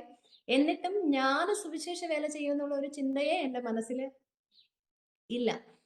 അപ്പൊ ഞാനിങ്ങനെ ഇരിക്കുകയാണ്. പാസ്റ്റർ പഠിപ്പിക്കാൻ പോകുന്നു, ഞാൻ വീട്ടിലുണ്ട്, പ്രാർത്ഥിക്കുന്നു, വചനം വായിക്കുന്നു, ഇങ്ങനെ പോവുകയാണ്. കാരണം എനിക്ക് വചനത്തിൽ പഠനത്തിൽ എനിക്ക് ഡിഗ്രി ഒന്നുമില്ല പഠിപ്പിക്കാൻ. അപ്പൊ ആ രീതിയിൽ മുന്നോട്ട് പോവുകയാണ്. അപ്പൊ ഞങ്ങള് ഒരു അത്യാവശ്യം ഹിന്ദി ഭാഷ എനിക്ക് അത്യാവശ്യം താല്പര്യമുണ്ടായിരുന്നത് കൊണ്ട് വായിക്കുവാനും പറയുന്നത് മനസ്സിലാക്കുന്നതിനും അധികം ബുദ്ധിമുട്ട് ആദ്യമേ ഇല്ലായിരുന്നു. എന്നാൽ പതുക്കെ പതുക്കെ അത് സംസാരിക്കുവാനും തുടങ്ങുവാൻ ദൈവം സഹായിച്ചു. അത്യാവശ്യം ഹാൻഡിൽ ചെയ്യാൻ കഴിയും എന്നുള്ളൊരു സമയമായപ്പോൾ ഒരു 2-3 മാസം കഴിഞ്ഞപ്പോൾ ഞങ്ങള് 1-2 ഹോസ്പിറ്റൽസിൽ ഇന്റർവ്യൂവിന് പോവാനിടയായി തീർന്നു. പോകുന്ന 2 ഡിമാൻഡ്സ് ആണുള്ളത്. ഒന്ന്, ഞായറാഴ്ച ഓഫ് വേണം. 2, നൈറ്റ് ഡ്യൂട്ടി ചെയ്യാൻ കഴിയില്ല. നമുക്ക് എന്നെ ശ്രവിക്കുന്ന എല്ലാവർക്കും അറിയാം, നേഴ്സിംഗ് ഫീൽഡിലൂടെ എല്ലാവർക്കും അറിയാം, സൺഡേ ഓഫ് നമുക്ക് വീണ്ടും നമ്മൾ ഡിമാൻഡ് ചെയ്ത് കഴിഞ്ഞാൽ ചിലപ്പോൾ ലഭിക്കുമായിരിക്കും. പക്ഷെ നൈറ്റ് ഡ്യൂട്ടി ആരും നമുക്ക് നൈറ്റ് ഡ്യൂട്ടി ചെയ്യാതിരിക്കാനുള്ള ഒരു അവസരം തരില്ല. കാരണം നേഴ്സിംഗിന്റെ ഭാഗമാണ് നൈറ്റ് ഡ്യൂട്ടി എന്ന് പറയുന്നത്. അപ്പോൾ ഞങ്ങൾ 2-3 ഇന്റർവ്യൂ കഴിഞ്ഞപ്പോൾ ഞങ്ങൾക്ക് വ്യക്തമായി മനസ്സിലായി, നൈറ്റ് ഡ്യൂട്ടിയും സൺഡേ ഓഫും ഞങ്ങൾ ഡിമാൻഡ് ചെയ്യുന്നത് പോലെ നൽകുന്ന ഒരു ഹോസ്പിറ്റലും കാണില്ല. അങ്ങനെ ഒരു തീരുമാനത്തിലെത്തി. ഏതെങ്കിലും നഴ്സിംഗ് കോളേജിൽ ട്യൂട്ടറായിട്ട് കയറാൻ വേണ്ടിയിട്ട് ഇങ്ങനെ ശ്രമിച്ചുകൊണ്ടിരുന്നു. അങ്ങനെ പ്രാർത്ഥിച്ചുകൊണ്ടിരുന്നു. ഒരു അവസരം ലഭിച്ചു. ചങ്ക്രൂർ റോഡിലുള്ള Ashoka group of institute of nursing എന്നുള്ള ആ സ്ഥാപനത്തില് ഒരു വേക്കൻസി ഉണ്ടെന്ന് അറിഞ്ഞു. അങ്ങനെ അതിൽ അപ്ലൈ ചെയ്തു. അവര് ഇന്റർവ്യൂവിന് ക്ഷണിച്ചു. ഞങ്ങൾ ഒരുമിച്ച് ഇന്റർവ്യൂ കൊടുക്കാൻ വേണ്ടിയിട്ട് കടന്നുപോയി. അവര് ഇന്റർവ്യൂ കഴിഞ്ഞു. അവര് ക്വസ്റ്റ്യൻ ഒക്കെ ചോദിച്ചു. ലാസ്റ്റ് അവര് ചോദിച്ചു, "നിങ്ങൾ എന്താണ് ഡിമാൻഡ് ചെയ്യുന്നത്? നിങ്ങൾ എന്താണ് എക്സ്പെക്ട് ചെയ്യുന്നത്?" അപ്പം ഈ കോളേജ് ഞങ്ങൾ താമസിക്കുന്നതിൽ നിന്നും ഏകദേശം 30-40 കിലോമീറ്റർ അകലെയായിരുന്നു. അപ്പൊ മനസ്സിലായി നല്ല ദൂരമുണ്ട്. വരണമെങ്കിലും നല്ല ബുദ്ധിമുട്ടിയാലേ വരാൻ പറ്റത്തുള്ളൂ. എങ്കിലും ഞങ്ങളുടെ ഫിനാൻഷ്യൽ ആവശ്യങ്ങളുണ്ടായിരുന്നു. ആ എല്ലാ കാര്യങ്ങളും വെച്ചിട്ട് ആ ജോലി ചെയ്യാം എന്നുള്ള രീതിയിലാണ് ഇന്റർവ്യൂ കൊടുക്കാൻ പോയത്. അവരിങ്ങനെ ചോദിക്കുകയുണ്ടായി. അപ്പൊ ഞാന് ആ സമയത്ത് നിലവിലുള്ള സാലറിയിൽ നിന്നും കുറച്ചും കൂടി കൂട്ടിയാണ് അവരോട് ഞാൻ ഇത്ര എക്സ്പെക്ട് ചെയ്യുന്നുണ്ട്. അപ്പൊ അവര് പറഞ്ഞു, "ഇത്രയും ഇപ്പൊ ഇല്ലല്ലോ. മീൻസ് ഒരു സ്റ്റാർട്ടിങ് ഫ്രഷർ ട്യൂട്ടറിന് ഇത്രയും സാലറി കൊടുക്കാറില്ല" എന്നുള്ള രീതിയിൽ പറഞ്ഞിട്ട്, എങ്കിലും അവര് പറയും, "പക്ഷെ ഞങ്ങൾക്കറിയാം നിങ്ങൾ സൗത്ത് ഇന്ത്യയിൽ നിന്നാണ്. നിങ്ങൾ കേപ്പബിൾ ആണ്" എന്നുള്ള ഒരു ഫേവർ കൊണ്ടിട്ട് അവര് പറഞ്ഞു. ഞങ്ങള് മാനേജ്മെന്റുമായിട്ട് തീരുമാനിച്ചിട്ട് ഞങ്ങൾ അറിയിക്കാമെന്നുള്ള ഒരു രീതിയിലെത്തി. ഞങ്ങൾ തിരിച്ചു കടന്നുപോയി. പ്രാർത്ഥിച്ചുകൊണ്ടിരിക്കുന്നു. ആഹ് അവിടെ ലഭിച്ചില്ലെങ്കിൽ വേറെ ഏതെങ്കിലും കോളേജിൽ അപ്ലൈ ചെയ്യാമെന്നുള്ള തീരുമാനത്തിൽ ഞങ്ങൾ ഇരിക്കുകയായിരുന്നു. ആ സമയത്ത് ആഹ് ഞാൻ പറഞ്ഞായിരുന്നല്ലോ, പാസ്റ്റർ ബൈബിൾ കോളേജിൽ കടന്നു പോകുന്നു. ആ സമയത്ത് ഞങ്ങൾക്ക് ആ ഇടയ്ക്ക് ഒരു കോണ്ടാക്ട് ലഭിക്കുകയുണ്ടായി. ഞങ്ങൾ ബൈബിൾ കോളേജിൽ അവിടെ നിന്നും ഒരു 8 കിലോമീറ്റർ മാറി ഞങ്ങൾ ഇപ്പോൾ ശുശ്രൂഷ ചെയ്യുന്ന തൃപ്പുടി എന്ന് പറയുന്ന സ്ഥലത്ത് ഒരു ഫാമിലി ഉണ്ട്. അവിടെ പോയി പ്രാർത്ഥിക്കണമെന്ന് ഞങ്ങളെ ഈ ബൈബിൾ കോളേജിലേക്ക് ക്ഷണിച്ച അതേ സഹോദരൻ തന്നെ, അമൃത്സറിലുള്ള അശോകൻ എന്ന് പറയുന്ന സഹോദരൻ ഞങ്ങളെ വിളിച്ച് പറയുകയുണ്ടായി, അവിടെ പോയി പ്രാർത്ഥിക്കണം. അങ്ങനെ ഞങ്ങൾ അവിടെ പോയി പ്രാർത്ഥിച്ചു. ആ കുടുംബത്തിന്റെ വിടുതലിന് വേണ്ടി പ്രാർത്ഥിച്ചു. ആ ഒരു ദിവസം പോയി പ്രാർത്ഥിച്ചത് പല ആഴ്ചകളിലും പ്രാർത്ഥിക്കാൻ ദൈവം സഹായിച്ചു. അവിടെ പ്രാർത്ഥന നടന്നുകൊണ്ടിരുന്നപ്പോൾ വേറെ പുതുതായിട്ട് സഹോദരിമാര് കടന്നു വരാൻ ദൈവം സഹായിച്ചു. അങ്ങനെ പോയിക്കൊണ്ടിരിക്കുമ്പോൾ ഞങ്ങൾ ഒരു ദിവസം ഞങ്ങളുടെ ഹൃദയത്തിൽ ദൈവം പ്രേരണ തന്നു. ഒരാഴ്ച ആ ഏരിയയ്ക്ക് വേണ്ടി, അതായത് ഇപ്പോൾ ഞങ്ങൾ വർക്ക് ചെയ്യുന്ന ഏരിയയ്ക്ക് വേണ്ടി ഉപവസിച്ച് പ്രാർത്ഥിക്കാം എന്നുള്ള ഒരു തീരുമാനം ഞങ്ങൾ കുടുംബമായിട്ട് എടുത്തു. ഞങ്ങൾ പ്രാർത്ഥന തുടങ്ങി. പ്രാർത്ഥിച്ച ആദ്യത്തെ ദിവസം തന്നെ ദൈവാത്മാവ് എന്നോട് ഒരു ആലോചന പറഞ്ഞു. "നീ നിന്റെ അപ്പനോട് കയർത്ത് സംസാരിച്ചിട്ടുണ്ട്." ഒരു ഒരു സാഹചര്യം ദൈവം എന്റെ മനസ്സിൽ ഇങ്ങനെ കൊണ്ടുവന്നിട്ട് പറഞ്ഞു, "നീ നിന്റെ അപ്പനോട് കയർത്ത് സംസാരിച്ചിട്ടുണ്ട്. അതില് നിരപ്പ് പ്രാപിക്കേണ്ടത് ആവശ്യമാണ്." ഞാൻ പറയട്ടെ, ഈ അപ്പനോട് ഞങ്ങളുടെ വീട്ടിൽ നല്ല ഫ്രീഡമാണ്, ഓപ്പൺ മൈൻഡഡ് ആയിട്ടുള്ള ആൾക്കാരാണ്. കുഞ്ഞു പ്രായത്തിലെ എന്ത് തീരുമാനങ്ങളും ഞങ്ങളെയും കൂടെ ഉൾപ്പെടുത്തിക്കൊണ്ട് എടുക്കുന്ന ഒരു ഫാമിലിയാണ്. ഈ സംസാരിച്ചത് പോലും എനിക്കോ അപ്പനോ ഓർമ്മയില്ല. പക്ഷേ കർത്താവിന് നല്ല ഓർമ്മയുണ്ട്. അപ്പൊ ദൈവം ആഗ്രഹിച്ചതെന്ന് പറഞ്ഞു കഴിഞ്ഞാൽ, എന്നെ ശുശ്രൂഷയിലോട്ട് ഇറക്കുന്നതിന് മുമ്പ് എന്നിൽ തന്നെ ചില പണികൾ ചെയ്ത് എന്നെ തയ്യാറാക്കിയതിന് ശേഷം ശുശ്രൂഷയിലോട്ട് ഇറക്കണമെന്നുള്ളതാണ് എന്റെ സ്വർഗീയ പിതാവിന്റെ ഇഷ്ടം. അപ്പോ ദൈവം ഇങ്ങനെ സംസാരിച്ചു. എന്റെ ഹൃദയത്തിൽ ഭയങ്കര വേദന. കാരണം ഞാൻ ഒത്തിരി സ്നേഹിക്കുന്നുണ്ട് എന്റെ അപ്പനെ. അപ്പൊ അപ്പനോട് കയർത്ത് സംസാരിച്ചു. അതിൽ നിരപ്പ് പ്രാപിക്കണം. അപ്പന്റെ മനസ്സിൽ വിഷമം ഉണ്ടായിട്ടുണ്ട് എന്നിങ്ങനെ പറഞ്ഞു. അപ്പൊ ഞാൻ ഇത് കർത്താവിന്റെ ദാസനോട് പറഞ്ഞു, ഇങ്ങനെ ഒരു വിഷയമുണ്ട്. അപ്പൊ കർത്താവിന്റെ ദാസൻ പെട്ടെന്ന്, "അപ്പനെ വിളിക്ക്, സംസാരിക്ക്. ഇതിപ്പോ തന്നെ അങ്ങ് ക്ലിയർ ആവട്ടെ" എന്നുള്ള രീതിയിൽ സംസാരിച്ചു. അപ്പൊ ഞാന് അപ്പനെ വിളിച്ചിട്ട് ഞാനിങ്ങനെ സംസാരിക്കാൻ ഇടയായി തന്നു. അപ്പൊ അപ്പൻ പറഞ്ഞു, "അയ്യോ, അതൊന്നും എന്റെ മനസ്സിലേ ഇല്ല. മക്കൾ അങ്ങനെയൊന്നും വിചാരിക്കരുത്. മക്കളൊക്കെ അനുഗ്രഹമായിട്ട് ജീവിക്കണം" എന്നുള്ള രീതിയിൽ അച്ഛൻ എന്നെ അനുഗ്രഹിച്ചു. ഞാൻ വിശ്വസിക്കുന്നു അതെനിക്ക് അനുഗ്രഹമായിട്ട് തന്നെ ഭവിച്ചു എന്ന് ഞാൻ വിശ്വസിക്കുന്നു. എന്നെ കേട്ടോണ്ടിരിക്കുന്ന ആരെങ്കിലും അപ്പനോ അമ്മയോടോ കയർത്ത് സംസാരിക്കുകയോ അവരോട് നിരപ്പ് പ്രാപിക്കാതിരിക്കുകയോ ചെയ്യുന്നുണ്ടെങ്കിൽ, ഞാന് ഓപ്പൺ ആയിട്ട് പറയട്ടെ, നമ്മുടെ ദൈവം ആഗ്രഹിക്കുന്നത് നമ്മുടെ അപ്പന്റെ അമ്മയുടെ അനുഗ്രഹം നമ്മുടെ മേൽ ഉണ്ടാകണമെന്നാണ്. അപ്പോഴാണ് ദൈവിക അനുഗ്രഹങ്ങൾ നമ്മുടെ മേൽ വരുന്നത്.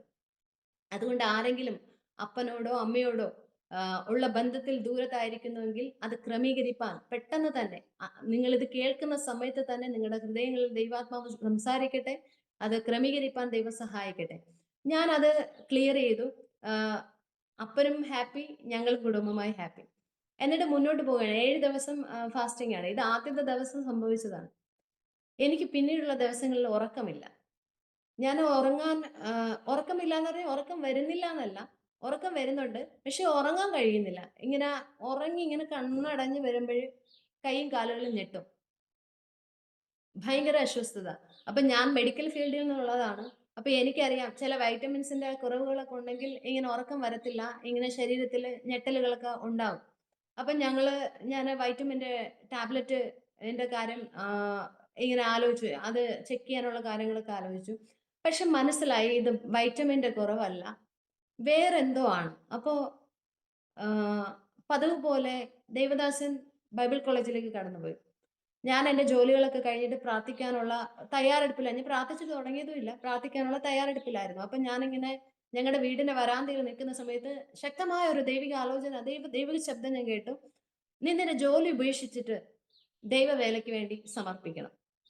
അത് അത് വലിയൊരു ഇടിയായിട്ട് എനിക്ക് തോന്നി. വലിയൊരു ഞെട്ടലായിട്ട് എനിക്ക് തോന്നി. കാരണം എന്റെ മനസ്സിൽ എന്റെ അച്ഛൻ എടുത്ത ലോണ് തിരിച്ചടയ്ക്കണം. പിന്നെ ബൈബിൾ കോളേജിലാണ് കർത്തൃദാസൻ പഠിപ്പിക്കുന്നത്. പക്ഷെ നോർത്ത് ഇന്ത്യയിലുള്ള ബൈബിൾ കോളേജിന്റെ കാര്യങ്ങൾ അറിയാം. ഒരു നോർമലി പഠിപ്പിക്കുന്ന ഒരു കോളേജിൽ നിന്ന് ലഭിക്കുന്നത് പോലെ സാലറി അല്ല. മിഷണറി പ്രവർത്തനമാണ്. അപ്പം എനിക്കൊരു വലിയ ഭാരമായിട്ട് അത് തീർന്നു. ഞാൻ എങ്ങനെ ഈ തീരുമാനം എടുക്കും എന്നുള്ള ആ ലെവലിലോട്ട് ഞാൻ വരുവാനിടയായി തീർന്നു. എന്നിട്ട് ഞങ്ങളെ വിവാഹം കഴിഞ്ഞിട്ട് എനിക്ക് ലഭിച്ച കർത്തൃദാസൻ മീൻസ് വിവാഹ ജീവിതത്തെക്കുറിച്ച് നല്ല ബോധ്യമുള്ള ദൈവികമായ ചിന്തയുള്ള ഒരു ദേവദാസനാണ്. അപ്പൊ ആദ്യമേ ഒരു തീരുമാനം ഞങ്ങൾ എടുത്തിട്ടുള്ളത്, ഞങ്ങൾ രണ്ടുപേരും പരസ്പരം സംസാരിക്കാതെ ഒരു തീരുമാനങ്ങളും എടുക്കില്ല എന്നുള്ളൊരു വാക്ക് പരസ്പരം കൊടുത്തിട്ടുണ്ട്.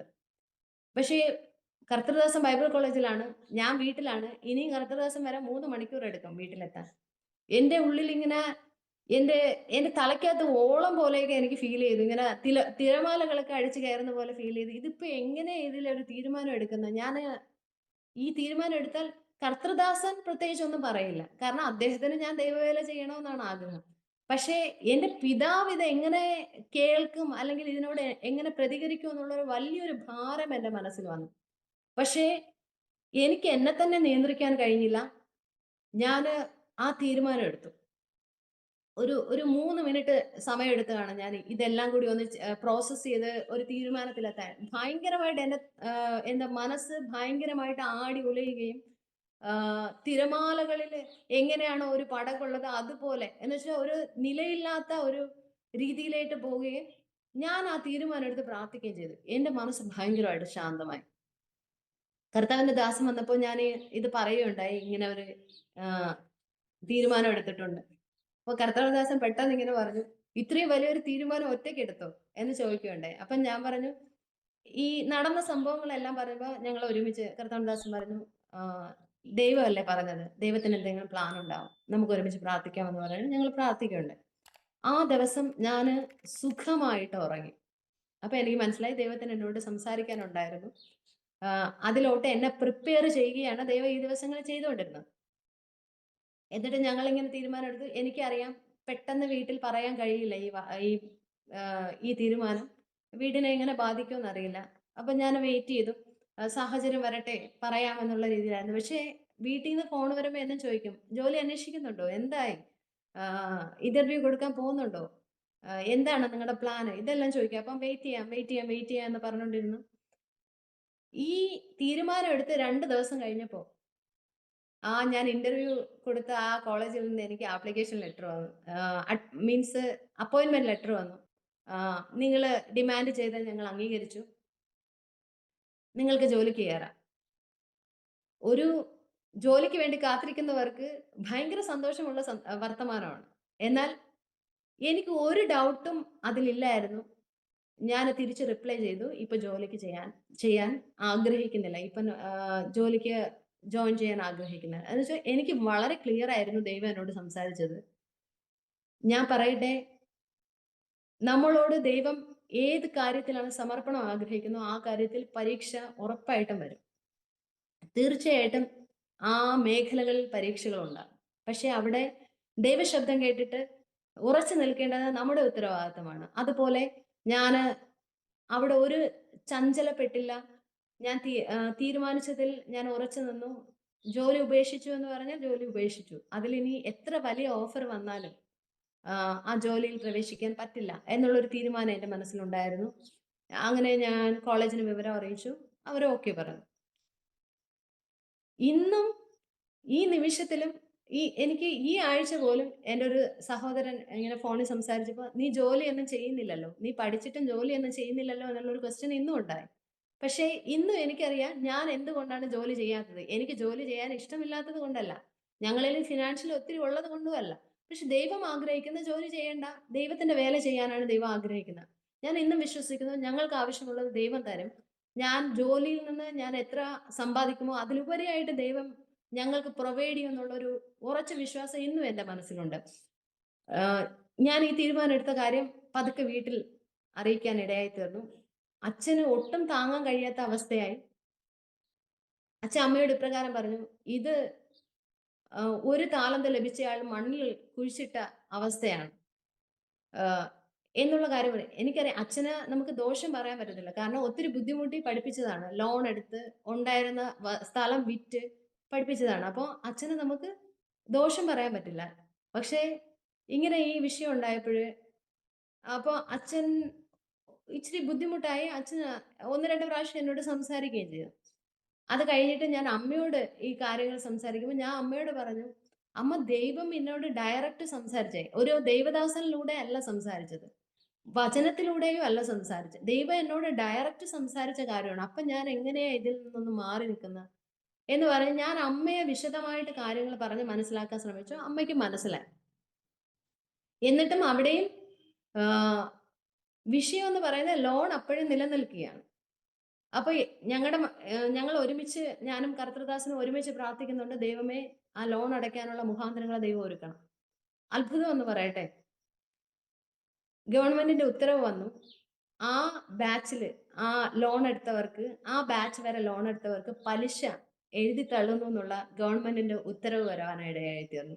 എനിക്ക് അതൊരു വലിയ അത്ഭുതമാണ്. ദൈവം എന്നെ വിളിച്ചു എന്നുള്ളതിന് ഒരു അടയാളമാണ്. ഞാന് ആം, പപ്പ തന്നെ ഇത് ഞങ്ങളോട് പറയുകയുണ്ടായി. അപ്പൊ അടുത്ത് കുറച്ച് പലിശയില്ല. അപ്പം മുതൽ മാത്രം അടച്ചാൽ മതി. അങ്ങനെ പപ്പയും ഞങ്ങളും ഒരുമിച്ച് ചേർന്ന് ആ മുതൽ അടയ്ക്കുവാനുള്ള സാഹചര്യങ്ങളും ദൈവം ഞങ്ങൾക്ക് ഒരുക്കി തന്നു. അങ്ങനെ ആ ഭാഗത്ത് നിന്ന് ദൈവം എന്നെ ഫ്രീ ആക്കി. എന്നിട്ടും അച്ഛന് മനസ്സിൽ വിഷമമുണ്ട്. പഠിച്ചതാണ്. ജീവിതം ഇനി ഒരുപാടുണ്ട് ജീവിക്കാൻ. അപ്പോ ഒരുപാട് സാധ്യതകൾ ഉണ്ടായിരുന്നു. വിദേശത്ത് പോവാൻ സാധ്യതകൾ ഉണ്ടായിരുന്നു. ഒരുപാട് കാര്യങ്ങളുണ്ട്. ചെയ്യാമായിരുന്നു. എന്നിട്ടും ചെയ്തില്ല എന്നുള്ളൊരു ചിന്ത പപ്പയുടെ ഹൃദയത്തില് അച്ഛന്റെ ഹൃദയത്തില് നിരന്തരമായിട്ടുണ്ടായിരുന്നു. അപ്പൊ ഇടയ്ക്ക് ബൈബിൾ കോളേജില് ഫാസ്റ്റിംഗ് പ്രയർ നടക്കുന്ന സമയത്ത് ഒരു കർത്തൃദാസൻ എന്നോട് വന്ന് ഇപ്രകാരം ദൂത് പറഞ്ഞു. "ഞാൻ നിന്നെ ആയിരങ്ങളുടെ നടുവിൽ നിർത്തും. അത് നിന്റെ പിതാവിന് ഒരു അടയാളമായിരിക്കും" എന്ന് പറഞ്ഞു. അദ്ദേഹത്തിന് അറിയില്ല ഞാന് നേഴ്സിംഗ് വിട്ടതാണ്, ജോലി ഉപേക്ഷിച്ചതാണ്. എന്റെ അച്ഛൻ അതൊരു വേദനയാണ്. ഇതൊന്നും അദ്ദേഹത്തിന് അറിയില്ല. ഇങ്ങനെ പറഞ്ഞു, "ഞാൻ നിന്നെ ആയിരങ്ങളുടെ നടുവിൽ നിർത്തും. അത് നിന്റെ പിതാവിന് ഒരു അടയാളമായിരിക്കും" എന്ന് പറഞ്ഞു. ഞാന് അത് മനസ്സുകൊണ്ട് ആ പ്രവചനം ഏറ്റെടുത്തു. ഞാൻ വേറൊരു കാര്യം പറയട്ടെ. ഞാൻ പറഞ്ഞല്ലോ എനിക്ക് അനുഗ്രഹിക്കപ്പെട്ട ഒരു സഭ ലഭിച്ചു എന്ന്. ഞാന് പൊയ്ക്കൊണ്ടിരിക്കുവാണ്.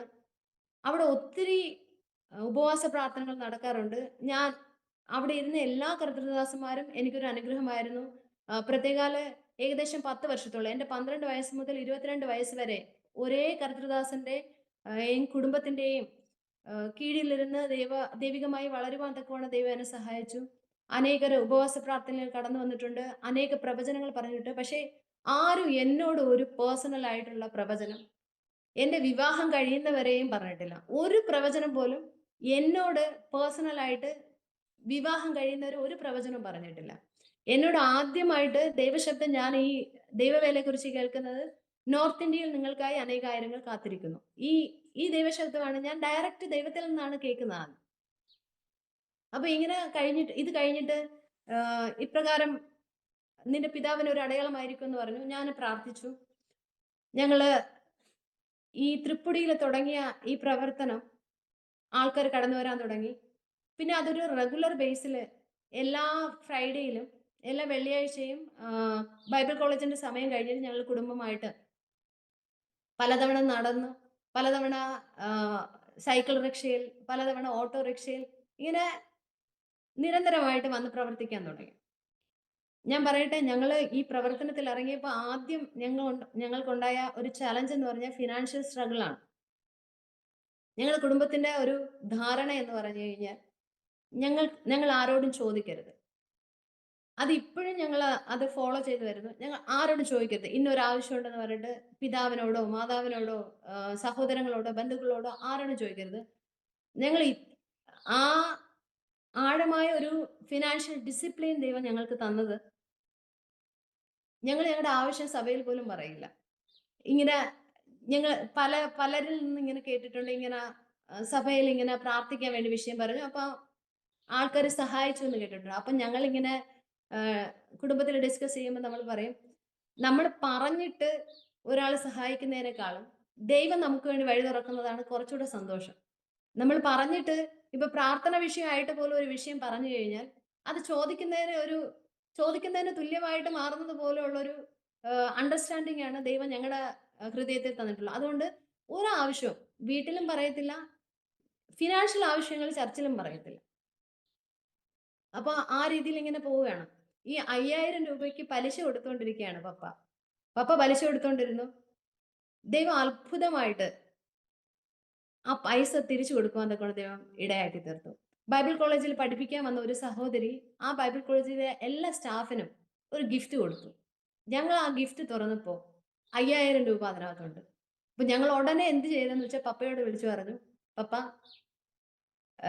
പപ്പ പലിശ കൊടുത്തുകൊണ്ടിരിക്കുകയാണ്, ഈ പൈസ പപ്പ ആ കടം തീർക്കാൻ ഉപയോഗിക്കുന്നു പറഞ്ഞു. ഞങ്ങൾ ഉടനെ ആ കടം തീർക്കാൻ ദൈവം ഞങ്ങളെ പഠിപ്പിച്ചൊരു കാര്യം, ഫിനാൻഷ്യലി ഒന്ന് ബ്ലെസ്ഡ് ആകുവാൻ കടം വാങ്ങരുത്, 2 കൊടുക്കുക.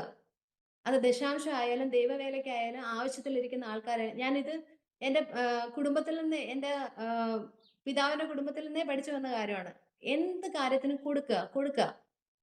വചനം പറയുന്നുണ്ട്, നിങ്ങൾ വിതയ്ക്കുന്നത് തന്നെ നിങ്ങൾ കൊയ്യൂ എന്ന് പറയുന്നുണ്ട്. ആ വചനം അപ്രകാരം ഞങ്ങളുടെ ജീവിതത്തിൽ സംഭവിച്ചിട്ടുണ്ട്. അപ്പൊ അതുപോലെ പപ്പയ്ക്ക് കൊടുത്തു. എന്നിട്ട് സ്ട്രഗിൾ ആണ്. ഈ 8 കിലോമീറ്റർ മാറിയുള്ള ദൈവവേലയ്ക്ക് കടന്നു പോകുക എന്ന് പറയുന്നത്, എല്ലാ ആഴ്ചയും കടന്നു പോകാന്ന് ഞങ്ങൾക്ക് തുച്ഛമായ ഒരു സാലറിയാണ് ബൈബിൾ കോളേജിൽ നിന്നുള്ളത്. അതും നോർത്ത് ഇന്ത്യ ആയതുകൊണ്ട് അത് എപ്പോൾ കിട്ടുമെന്ന് അറിയില്ല. ഈ ഒരു മാസത്തിൽ സാധാരണ ജോലി ചെയ്യുന്നവർക്ക് ഒരു മാസത്തിൽ 5-ാം തീയതി അല്ലെങ്കിൽ 10-ാം തീയതി അല്ലെങ്കിൽ 1-ാം തീയതി ശമ്പളം ലഭിക്കും എന്നുള്ള ഒരു ഉറപ്പുണ്ട്. ഈ ഉറപ്പ് ഞങ്ങൾക്കില്ല. ചില സമയങ്ങളിൽ 2 മാസം കഴിഞ്ഞിട്ടൊക്കെ ആയിരിക്കും 2 മാസത്തേക്കുള്ള സാലറി കിട്ടുന്നത്. അപ്പം വാടക കൊടുക്കണം. പിന്നെ വീട്ടിലെ കാര്യങ്ങൾ നമുക്കറിയാം. എന്നെ കേൾക്കുന്ന ആരെങ്കിലും, ഈ നാട്ടിലുള്ള ആരെങ്കിലും കേൾക്കുന്നുണ്ടെങ്കിൽ, നാട്ടില് വൈദ്യുതി ബില്ല് വളരെ തുച്ഛമായ എമൗണ്ട് ആണ് വരുന്നത്. പക്ഷെ നോർത്ത് ഇന്ത്യയിൽ അങ്ങനെയല്ല. യൂണിറ്റിന് പൈസ കൂടുതലാണ്. അപ്പൊ ഈ 2 മാസത്തിലൊരിക്കൽ വൈദ്യുതി ബില്ല് വരുന്നത് ഒരു ഭാരിച്ച തുകയാണ്. അപ്പൊ ഇതെല്ലാം കൊണ്ട് ഇത് മാനേജ് ചെയ്യാൻ ഭയങ്കരമായിട്ട് ബുദ്ധിമുട്ടിക്കൊണ്ടിരിക്കുന്ന സമയത്താണ് ഞങ്ങളുടെ ഹൗസ് ഓണർ, സാധാരണ ഞാൻ കേട്ടിട്ടുള്ള എല്ലാ ഹൗസ് ഓണറും ഈ താമസിക്കുന്നവർക്ക് ബുദ്ധിമുട്ടുണ്ടാക്കുന്നവരാണ്. ഈ ഹൗസ് ഓണർ ദൈവം നമുക്ക് ഫേവറിൽ കൊണ്ടുവന്നു. ഈ ഞങ്ങൾ ഇവിടെ വന്ന് താമസിക്കാൻ തുടങ്ങിയ സമയത്ത് പലരിൽ നിന്നും പല ചോദ്യങ്ങൾ ഹൗസ് ഓണറിനുണ്ടായി. ഇവര് എവിടെന്നാ വന്ന, ഇവര് കല്യാണം കഴിഞ്ഞവരാണ്. കാരണം മേക്കപ്പ് ഇടത്തില്ല, ആഭരണം ധരിക്കത്തില്ല. നോർത്ത് ഇന്ത്യയിൽ ദൈവവേല ചെയ്യുന്ന എല്ലാവർക്കും അറിയാം, ഇവിടെ വിവാഹം കഴിഞ്ഞു കഴിഞ്ഞാൽ ഒന്നുകിൽ ഇങ്ങനെ വളയിടണം, കൈ നിറച്ച് വളയിടണം. പിന്നെ വിവാഹം കഴിഞ്ഞ എല്ലാ സ്ത്രീകളും മേക്കപ്പ് ഉപയോഗിക്കണം, വീട്ടിലായാലും പുറത്തായാലും.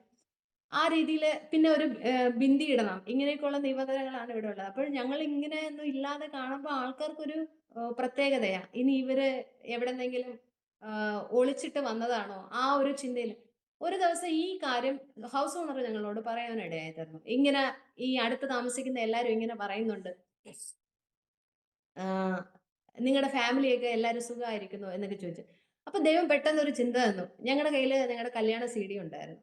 ഞങ്ങൾ അത് ഇട്ട് ആ ഹൗസ് ഓണറെയും കുടുംബത്തെ കാണിക്കുവാൻ ഇടയായി തീർന്നു. അവർക്ക് മനസ്സിലായി ഞങ്ങള് ഇങ്ങനെ വിശ്വാസത്തിന്റെ ആധാരത്തിലാണ് ഞങ്ങളിങ്ങനെ മേക്കപ്പ് ഉപയോഗിക്കാത്തത്, ആഭരണം ഉപയോഗിക്കാത്തതെന്ന് മനസ്സിലായപ്പോൾ അവർക്ക് ഭയങ്കര സ്നേഹമായി നമ്മളോട്. എന്നിട്ട് ഈ ഹൗസ് ഓണർ തന്നെ ബാക്കിയുള്ളവരോട് ഇത് പറഞ്ഞ് ക്ലിയർ ചെയ്യുവാൻ ഇടയായി തീർന്നു. ആ ഹൗസ് ഓണറിന്റെ ഒരു ഫേവർ നമുക്ക് ലഭിക്കാനിടയായി. ഞാൻ പറഞ്ഞില്ലേ, ഈ സാലറി ഒക്കെ ചില സമയങ്ങളിൽ 2 മാസം 3 മാസം കഴിഞ്ഞിട്ടൊക്കെയാണ് കിട്ടുന്നത്. അപ്പൊ ഒരു ആ സാലറിയിൽ മാത്രം ജീവിക്കുന്ന ഒരാൾക്ക് അത് ഭയങ്കര ബുദ്ധിമുട്ടാണ്. വാടക സമയത്ത് കൊടുക്കുക, അല്ലെങ്കിൽ സിലിണ്ടർ തീർന്നു പോയി എടുക്കുക, കറണ്ട് ബില്ല് അടയ്ക്കുക. ഇതൊക്കെ സമയാസമയം ചെയ്യണമെങ്കിൽ സമയാസമയം നമുക്ക് ഫിനാൻഷ്യലി സപ്പോർട്ട് വേണം. ഒരിക്കൽ ഗ്യാസ് തീർന്നിരിക്കുവാണ്. ഹൗസ് ഓണർ വീട്ടിൽ വന്നു. എന്തോ ഒരു ആവശ്യത്തിന് എന്തോ ചോദിച്ചപ്പം പുള്ളിക്കാരന് മനസ്സിലായി നമ്മുടെ കയ്യില് വേറെ സിലിണ്ടർ ഇല്ല. ആ സമയം വൈകുന്നേര സമയമായിരുന്നു, ഗ്യാസ് കിട്ടത്തില്ല. അദ്ദേഹം ഉടനെ പറഞ്ഞു, സാരമില്ല, എന്റെ വീട്ടിലൊരു എക്സ്ട്രാ സിലിണ്ടർ ഉണ്ട്. നിങ്ങൾ എടുത്തിട്ട് ഉപയോഗിച്ചിട്ട് നിങ്ങൾ പിന്നെ അടുത്ത സമയം നിങ്ങൾ അത് നിറയ്ക്കുമ്പോൾ തിരിച്ച് തന്നാ മതി എന്ന് പറഞ്ഞു. അദ്ദേഹം ഇതുപോലും പറഞ്ഞില്ല, നിങ്ങൾ ആ കാശ് താ, സിലിണ്ടർ എടുത്തോ. സാധാരണ ഇവിടെയുള്ള ഹൗസ് ഓണർമാരൊക്കെ അങ്ങനെയാ പറയുന്നത്. പക്ഷെ ഇദ്ദേഹം പറഞ്ഞു, നിങ്ങൾ എടുത്ത് ഉപയോഗിച്ചോ, ആഹ് പിന്നെ തന്നാ മതി. ഞങ്ങളുടെ കയ്യിൽ അന്ന് സിലിണ്ടറിന് ഗ്യാസ് എടുക്കാനുള്ള പൈസയും ഇല്ലായിരുന്നു. ദൈവം അത്ഭുതകരമായി, ഇതൊരു ചെറിയ എക്സാമ്പിൾ ആണ്. അത്ഭുതകരമായി പല കാര്യങ്ങളിലും ദൈവം ഇങ്ങനെ നടത്താൻ ഇടയായി തീർന്നു.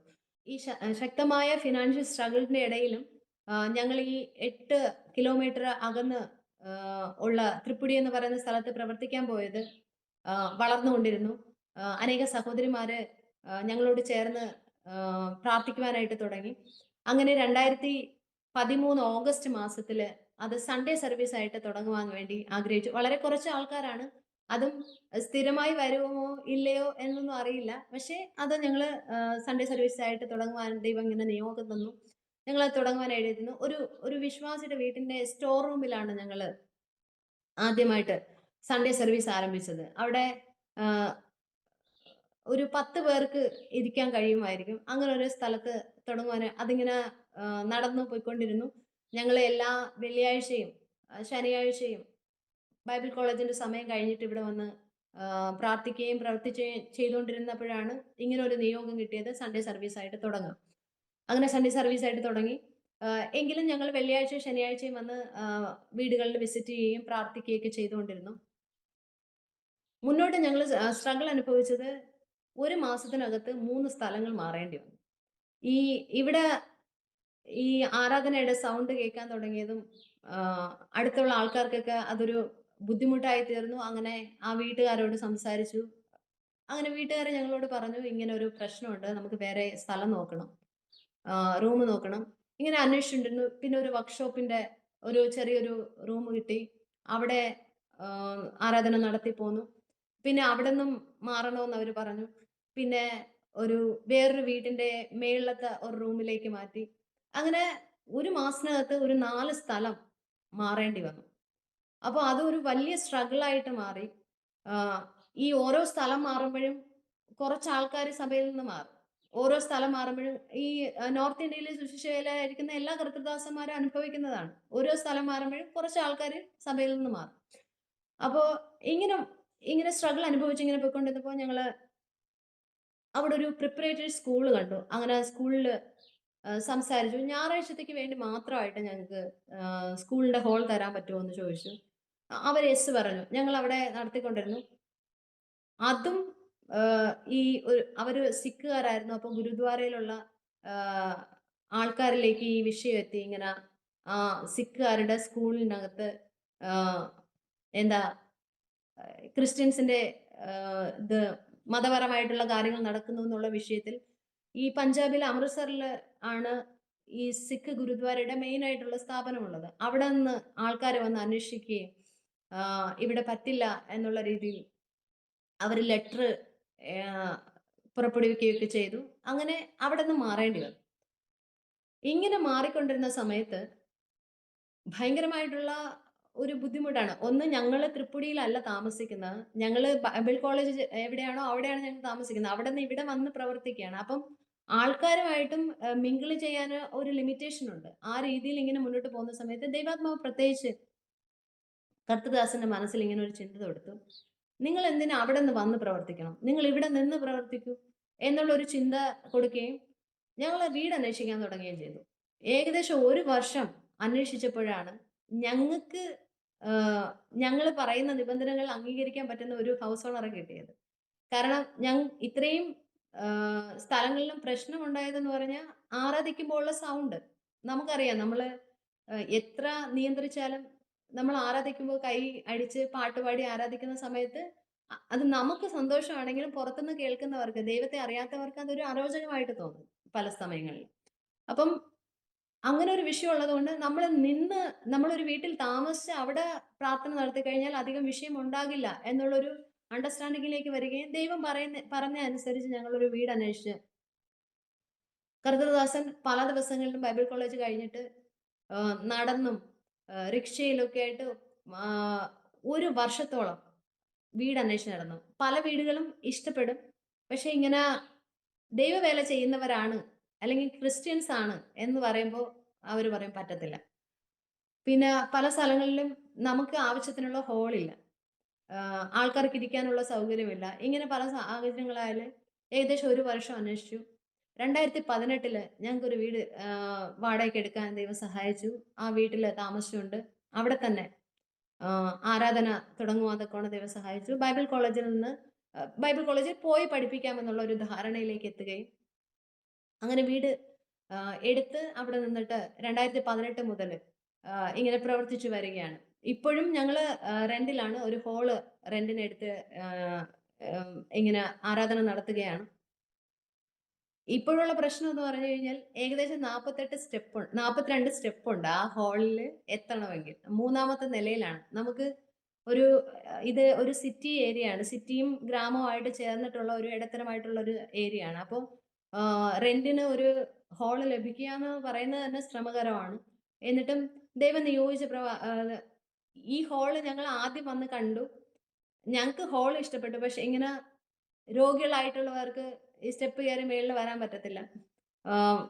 അത്യാവശ്യം വയസ്സായ ആൾക്കാർക്ക് സ്റ്റെപ്പ് കയറി മേളിൽ വരാൻ പറ്റത്തില്ല. അങ്ങനെ പലർക്കും മേളിൽ വരാൻ പറ്റാത്ത സ്ഥിതിയാണ്. പക്ഷെ എങ്കിലും കഴിയുന്നതും ആൾക്കാര് സ്റ്റെപ്പ് കയറാൻ ശ്രമിക്കുന്നുണ്ട്, മേളിൽ വരാൻ ശ്രമിക്കുന്നു. ഞങ്ങൾ പ്രാർത്ഥിച്ചുകൊണ്ടിരിക്കും. ദൈവം വാഗ്ദത്തം തന്നിട്ടുണ്ട്, നിങ്ങൾ ഈ ദേശത്ത് കൂടാരം അടിക്കും. ആ വാഗ്ദത്തത്തില് വിശ്വസിച്ച് പ്രാർത്ഥിച്ചുകൊണ്ടിരിക്കുന്നു. പല സമയത്തും ഞങ്ങൾ തളർന്നു പോയ സമയത്ത് ദൈവം ഗാനങ്ങൾ തരും, ഗാനത്തിന്റെ ഈരടികൾ തരും. പല സമയത്തും വിഷമിച്ച സമയങ്ങളിൽ അല്ലെങ്കിൽ മുന്നോട്ട് എന്ത് ചെയ്യുന്നുള്ള ആ സമയത്ത് ഒരു ഇംഗ്ലീഷ് ഗാനമുണ്ട്. കർത്തവൻദാസൻ ഇത് പല ആവർത്തി ഉരുവിട്ട് പാടുന്നത് ഞാൻ കേട്ടിട്ടുണ്ട്. Because he lives I can face tomorrow, because he lives all fear is gone. ഈ എന്ത് പ്രതിസന്ധി വന്നാലും ദൈവം ജീവിക്കുന്നത് കാരണം നമുക്ക് നാളെ ഫേസ് ചെയ്യാൻ പറ്റും എന്നുള്ള ആ വാക്കുകൾ ഞങ്ങൾക്ക് ഒത്തിരി സഹായം അല്ലെങ്കിൽ എനർജി തന്നിട്ടുണ്ട്. ഇങ്ങനെ പോയിക്കൊണ്ടിരിക്കുകയാണ്. അപ്പോൾ ഞാൻ എൻ്റെ ദൈവവേലയെ കുറിച്ച് ഒരു കാര്യം കൂടി പറയാൻ ആഗ്രഹിക്കുന്നത്, ഞാൻ പറഞ്ഞായിരുന്നു ഞങ്ങൾ ഈ നോർത്ത് ഇന്ത്യ വന്നുള്ള ആദ്യ സമയത്ത് പാസ്റ്റർ ബൈബിൾ കോളേജിലേക്ക് കടന്നു പോകുന്നു.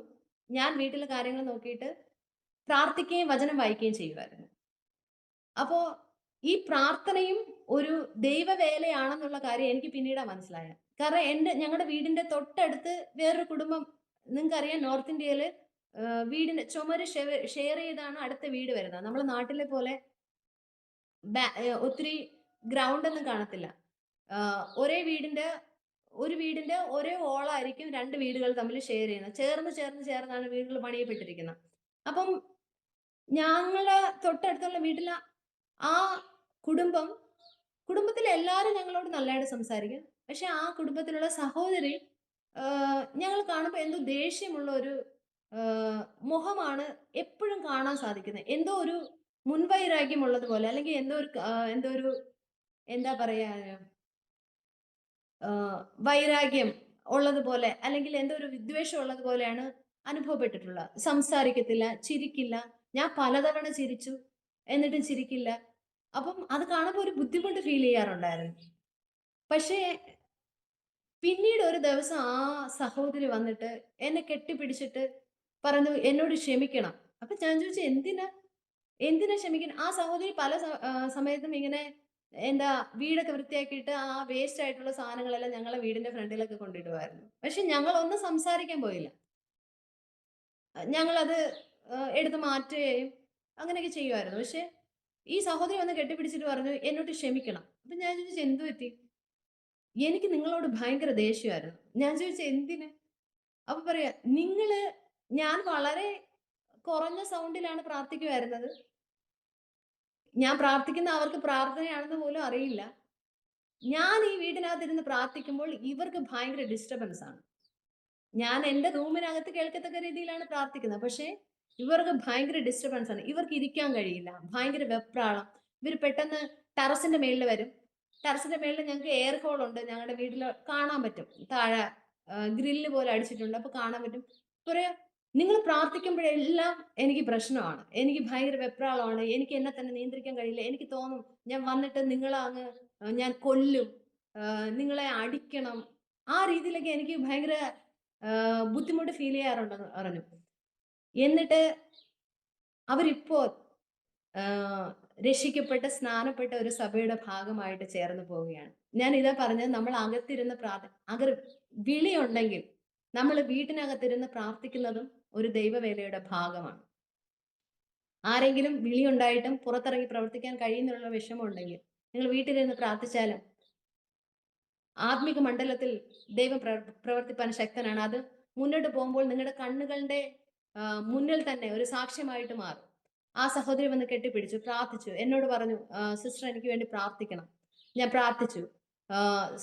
അവര് പറയുവാണ്, ഞാനിങ്ങനെ വന്ന് ടെറസിന്റെ മേളിൽ നിൽക്കുമ്പോൾ നിങ്ങൾ അവിടെ ഇരിക്കുന്നത് ഞാൻ കാണാറുണ്ട്. അപ്പൊ എനിക്ക് മനസ്സിലായി നിങ്ങൾ പ്രാർത്ഥിക്കുന്നതുകൊണ്ടാണ് എനിക്ക് ബുദ്ധിമുട്ട്.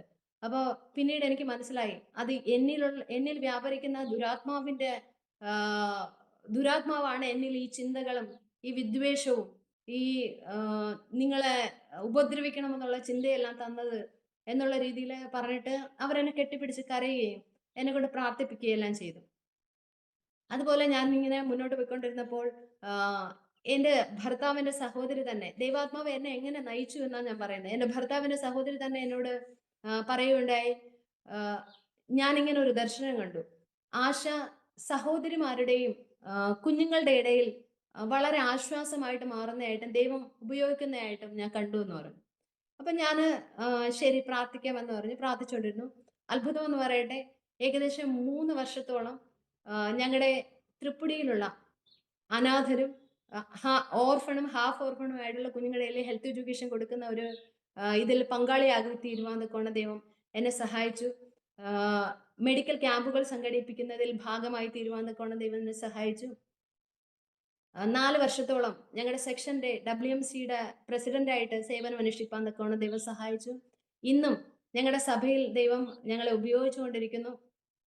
ഞാൻ പറയട്ടെ, നമ്മൾ എന്താണോ ദൈവത്തിന് വേണ്ടി ഉപേക്ഷിക്കുന്നത് അതിനെ അനുഗ്രഹമാക്കി തീർക്കുവാൻ തക്കവണ്ണം ദൈവം നമ്മുടെ ദൈവം വിശ്വസ്തനാണ്, ശക്തനാണ്. ദൈവം ഓരോ നിമിഷവും ഞങ്ങളെ ബലപ്പെടുത്തി മുന്നോട്ട് കൊണ്ടുപോയിക്കൊണ്ടേയിരുന്നു.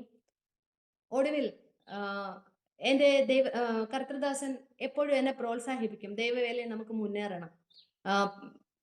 ഇങ്ങനെ ഞങ്ങളുടെ തൃപ്പടിയില് മിനിസ്ട്രി ആരംഭിച്ചു. ആദ്യമായിട്ട് ഞങ്ങളുടെ സഭയിലേക്ക് ഒരു സിക്ക് ഫാമിലി കടന്നു വരികയാണ്. അവര് ഞങ്ങളെ വീട്ടിലാണ് കാണാൻ വന്നത്. ഞങ്ങൾ ഇന്ന് പ്രാർത്ഥിച്ചുകൊണ്ടിരുന്ന സമയത്ത് പെട്ടെന്ന് ഒരു ഷോൾഡർ പെയിൻ, എനിക്ക് സഹിക്കാൻ കഴിയാത്തതിൽ അധികമായിട്ട് ഒരു ഷോൾഡർ പെയിൻ എനിക്ക് അനുഭവപ്പെടുകയും ഞാനിത് കർത്തൃദാസിനോട് പറയാനും ഇടയായി തീർന്നു. എനിക്ക് ഭയങ്കരമായിട്ടുള്ള ഷോൾഡർ പെയിൻ വരുന്നു എന്ന് പറഞ്ഞു. ഞാൻ ഇത് പറഞ്ഞപ്പോൾ കർത്തൃദാസൻ പറഞ്ഞു, ആ സഹോദരിയോട് ചോദിച്ചേ ഷോൾഡർ പെയിൻ ഉണ്ടോ എന്ന്.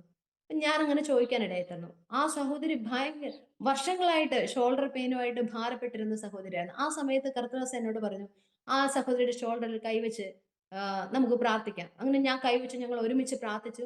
ദൈവം ആ നിമിഷം തന്നെ ആ സഹോദരി ആ ഷോൾഡർ വർഷങ്ങളായിട്ട് അനുഭവിച്ചുകൊണ്ടിരുന്ന ആ പെയിനിൽ നിന്ന് ദൈവം പൂർണ്ണമായിട്ട് വിടുതൽ നൽകി. എനിക്ക് വീണ്ടും ദൈവം അടയാളം തന്നു, ഞാൻ നിന്നെ ഉപയോഗിക്കും. അങ്ങനെ ദൈവം ഈ ദിവസങ്ങളിൽ ഞങ്ങളെ ഉപയോഗിച്ചുകൊണ്ടിരിക്കുന്നു. ഇന്ന് തൃപ്പടിയിൽ ഏകദേശം 70, ഒത്തിരി വലുതല്ലെങ്കിലും ചെറിയ കൂട്ടമായ ഒരു 70ഓളം പേര് ഞങ്ങളോട് ചേർന്ന് ദൈവത്തെ ആരാധിച്ചു കൊണ്ടിരിക്കുന്നു. അതിൽ 40ഓളം പേര് ദൈവത്തെ സ്വന്തം രക്ഷിതാവും കർത്താവുമായി സ്വീകരിച്ച് സ്നാനമേറ്റവരാണ്. ഞാൻ ഇന്നും വിശ്വസിക്കുന്ന ദൈവത്തിന്റെ വാഗ്ദത്തങ്ങൾ ഇനിയുണ്ട്. ദൈവം എന്നോട് പറഞ്ഞത് 100 പേരുടെ ഇടയിൽ നിർത്തുമെന്നല്ല, ദൈവം ആയിരങ്ങളുടെ ഇടയിൽ നിർത്തുമെന്നാണ് എന്നോട് വാഗ്ദത്തം പറഞ്ഞത്. ഞാൻ ഇന്നും വിശ്വസിക്കുന്നു ദൈവം എന്നെ ആയിരങ്ങളുടെ ഇടയിൽ നിർത്തും. ആ വിശ്വാസത്തോടെയാണ് ഇപ്പോൾ ജീവിച്ചുകൊണ്ടിരിക്കുന്നത്. ഞാൻ ഒരു കാര്യം കൂടി പറയട്ടെ, ദൈവാത്മാവ് ഞങ്ങളെ നയിച്ച വിധങ്ങൾ, ദൈവം ഞങ്ങൾക്ക് വചനം തരും ഇടയ്ക്കിടയ്ക്ക്. ഞങ്ങൾ എന്തെങ്കിലും രീതിയിൽ ഡൗൺ ആയിരിക്കുമ്പോൾ ദൈവം വചനം തരും. അതുപോലെ ദൈവം ഗാനങ്ങൾ തരും. ഇതെല്ലാം ഞങ്ങൾക്കൊരു സ്ട്രെങ്ത് ആയിട്ട് മാറാറുണ്ട്. പലതവണ വിഷമിച്ചിരിക്കുമ്പോൾ, അല്ലെങ്കിൽ മുന്നോട്ട് എന്ത് ചെയ്യുമെന്ന് ആലോചിച്ചിരിക്കുമ്പോൾ ദൈവം വചനങ്ങളിലൂടെയും ഗാനങ്ങളിലൂടെ എല്ലാം ദൈവം ഞങ്ങളെ പ്രോത്സാഹിപ്പിച്ചുകൊണ്ടിരുന്നു. ഇന്നും ദൈവം സംസാരിച്ചുകൊണ്ടിരിക്കുന്നു. വേറൊരു കാര്യം കൂടി ഞാൻ പറയാം. ആരെങ്കിലും നോർത്ത് ഇന്ത്യക്ക് വേണ്ടി വിളിയുണ്ടായിട്ടും കുടുംബക്കാരെയും ചാർച്ചക്കാരെയും വിട്ടിട്ട് വരുന്നത് ബുദ്ധിമുട്ടായിട്ടിരിക്കുന്നുവെങ്കിൽ ഒരു അനുഭവം കൂടി ഞാൻ പറയാൻ ആഗ്രഹിക്കുന്നു. എനിക്ക് നോർത്ത് ഇന്ത്യയിലേക്ക് വരുന്നത്, ഈ കുടുംബത്തെ വിട്ടിട്ട് വരുന്നത് വലിയ ബുദ്ധിമുട്ടായിട്ട് തോന്നിയില്ല. പക്ഷെ ഞങ്ങൾ ഇവിടെ വന്നു. പല സാഹചര്യങ്ങളിലും തോന്നിയിട്ടുണ്ട്, അപ്പൻ കൂടെ ഉണ്ടായിരുന്നെങ്കിൽ, അമ്മ കൂടെ ഉണ്ടായിരുന്നെങ്കിൽ എന്ന് പല സമയങ്ങളിലും തോന്നിയിട്ടുണ്ട്. ഞാൻ പ്രഗ്നന്റ് ആയിരിക്കുന്ന സമയത്ത്, ഫസ്റ്റ് എൻ്റെ മൂത്ത മോളെ പ്രഗ്നന്റ് ആയിരിക്കുന്ന സമയത്ത് ഒരു 3 മാസമായപ്പോൾ അതിഭയങ്കരമായ രാത്രി സമയത്ത്, ഏകദേശം എനിക്ക് തോന്നുന്നു ഏർലി മോർണിംഗ് 3 മണിയൊക്കെ ആയ സമയത്ത് ഭയങ്കരമായ അബ്ഡോമിനൽ പെയിൻ ഉണ്ടായിട്ട് ബ്ലീഡിങ് സ്റ്റാർട്ടായി. അപ്പൊ ഞങ്ങള് തുടക്ക സമയമായിരുന്നു, 2012 സമയത്തായിരുന്നു. ഇങ്ങനെ ഉണ്ടായ സമയത്ത് ഞങ്ങൾക്കിത് പറയാൻ ആരുമില്ല. ഇവിടെ ഹോസ്പിറ്റലിൽ ജോലി ചെയ്യുന്നവരുടെ ഒരു ബന്ധവുമില്ല. ആകെ ഞങ്ങൾക്ക് അറിയാന്നുള്ളത് ഒന്ന് ഞങ്ങളുടെ പ്രിൻസിപ്പളാണ്. എന്റെ ഭർത്താവ് പെട്ടെന്ന് ഫോൺ ചെയ്തു പ്രിൻസിപ്പളിന്. രാത്രി ആയതുകൊണ്ട് അറിഞ്ഞില്ല അദ്ദേഹം. പെട്ടെന്ന് ദൈവം ഒരു ചിന്ത തന്നു. 108 എന്നുള്ള ആ ആംബുലൻസിന്റെ നമ്പറിലേക്ക് വിളിക്കാൻ വേണ്ടി ദൈവം ഒരു ചിന്ത തന്നു. ഞങ്ങൾ പോയി. അവിടെ പോയിട്ട് ഞങ്ങൾക്ക് ഒരു അങ്കിളിനെ പരിചയമുണ്ടായിരുന്നു. ഒരു CD ഷോപ്പുള്ള, ക്രിസ്ത്യൻ CDകളും ബൈബിളൊക്കെ സെയിൽ ചെയ്യുന്ന ഒരു അങ്കിളിന്റെ നമ്പർ അറിയാമായിരുന്നു. ഞങ്ങളിങ്ങനെ കേട്ടിട്ടുണ്ട് ആ അങ്കിളിന്, ആ ഹോസ്പിറ്റലിലെ സ്റ്റാഫ്, അങ്കിളിന് അറിയാന്നുള്ള സ്റ്റാഫ് ആ ഹോസ്പിറ്റലിൽ ഉണ്ടെന്ന് ഞങ്ങൾക്ക് അറിയാം. അപ്പൊ ഈ ഞങ്ങൾക്ക് പുതിയ സ്ഥലമാണ്. ആ സമയത്ത് എനിക്ക് ലാംഗ്വേജ് അറിയില്ല. കുറച്ചൊന്ന് എന്താ കൂട്ടി കൂട്ടി സംസാരിക്കുമെന്നുള്ളതല്ലാതെ നന്നായിട്ട് ഫ്ലുവൻ്റ് ആയിട്ട് സംസാരിക്കാൻ അറിയില്ല. ആ സമയത്തുള്ള ടെൻഷനില് പെട്ടെന്ന് പ്രിൻസിപ്പൽ ഫോൺ എടുത്തില്ല. 108 വിളിച്ചു, വന്നു, കൊണ്ടുപോയി. കർത്താവിന്റെ ദാസൻ പുറത്താണ്. കാരണം ഗൈനക്കോളജി സെക്ഷനാണ്, പുരുഷന്മാരെ അകത്ത് പ്രവേശിപ്പിക്കത്തില്ല. ആ ഗവൺമെന്റ് ഹോസ്പിറ്റലിനകത്ത് ഇങ്ങനെ നിൽക്കുന്ന സമയത്ത് പെട്ടെന്ന് ഈ അങ്കിളിന്റെ കാര്യം കർത്തൃദാസ ഓർമ്മിക്കുക. അങ്കിളിനെ വിളിച്ചിട്ട് ഇപ്രകാരം പറയാനിടയായി തീർന്നു, ഇങ്ങനെ ഭാര്യ അഡ്മിറ്റ് ആണ്. ഏതെങ്കിലും സ്റ്റാഫ്, നിങ്ങൾക്കറിയാന്നുള്ള ഏതെങ്കിലും സ്റ്റാഫ് അവിടെ ഉണ്ടെങ്കിൽ ഒന്ന് നോക്കിക്കോളാൻ പറയണേ. എത്രയും പറയാൻ വേണ്ടിയിട്ട് വിളിച്ചതാണ്. ആ രാത്രി തന്നെ, ഞങ്ങൾക്ക് വേറൊരു ബന്ധമില്ല ആ അങ്കിളുമായിട്ട്. ആ രാത്രി തന്നെ ആ അങ്കിള് ഹോസ്പിറ്റലിൽ വരാൻ ഇടയായി തീർന്നു. വന്നു, കണ്ടു, ആ സ്റ്റാഫിനോട് സംസാരിച്ചു. എനിക്ക് ആവശ്യമുള്ള ബെഡ്ഷീറ്റ്, പില്ലോ, ഞങ്ങൾ ആ സമയത്ത് പോയ സമയത്ത് ഞങ്ങളുടെ കയ്യിൽ പ്രത്യേകിച്ച് ഒന്നും എടുത്തോണ്ടല്ല പോയത്. ജസ്റ്റ് ഒന്ന് ആ ബ്ലീഡിംഗ് ആണ്, ഞങ്ങളുടെ ഫസ്റ്റ് പ്രഗ്നൻസിയാണ്, വേറെ എക്സ്പീരിയൻസ് ഇല്ല. അപ്പോൾ ഞങ്ങൾക്ക് അറിയില്ല എന്ത് ചെയ്യണമെന്ന്. ആ സമയത്തുണ്ടായ ഭയങ്കരമായിട്ട് ബ്ലീഡിംഗ് ആയിരുന്നു. അങ്ങനെ പോയ സമയത്ത് ഞങ്ങൾ ഒന്നും എടുത്തോണ്ടല്ല പോയത്. അവിടെ അഡ്മിറ്റ് ചെയ്യാനും ഈ ഈ അങ്കിൾ വന്നിട്ട് ഞങ്ങൾക്ക് ആവശ്യമുള്ള, അദ്ദേഹം വന്നിട്ട് ഞങ്ങൾ കണ്ടിട്ട് പോയിട്ട് അന്ന് രാത്രി തന്നെ വീണ്ടും വന്നു. മീൻസ് ഏർലി മോർണിംഗ് 3 മണിക്കുള്ള സംഭവമാണ് ഈ പറയുന്നത്. വീണ്ടും വന്ന് ബെഡ്ഷീറ്റ്, പില്ലോ, കുടിക്കാനുള്ള വെള്ളം, ആഹാരം എല്ലാം കൊണ്ടുവന്നു.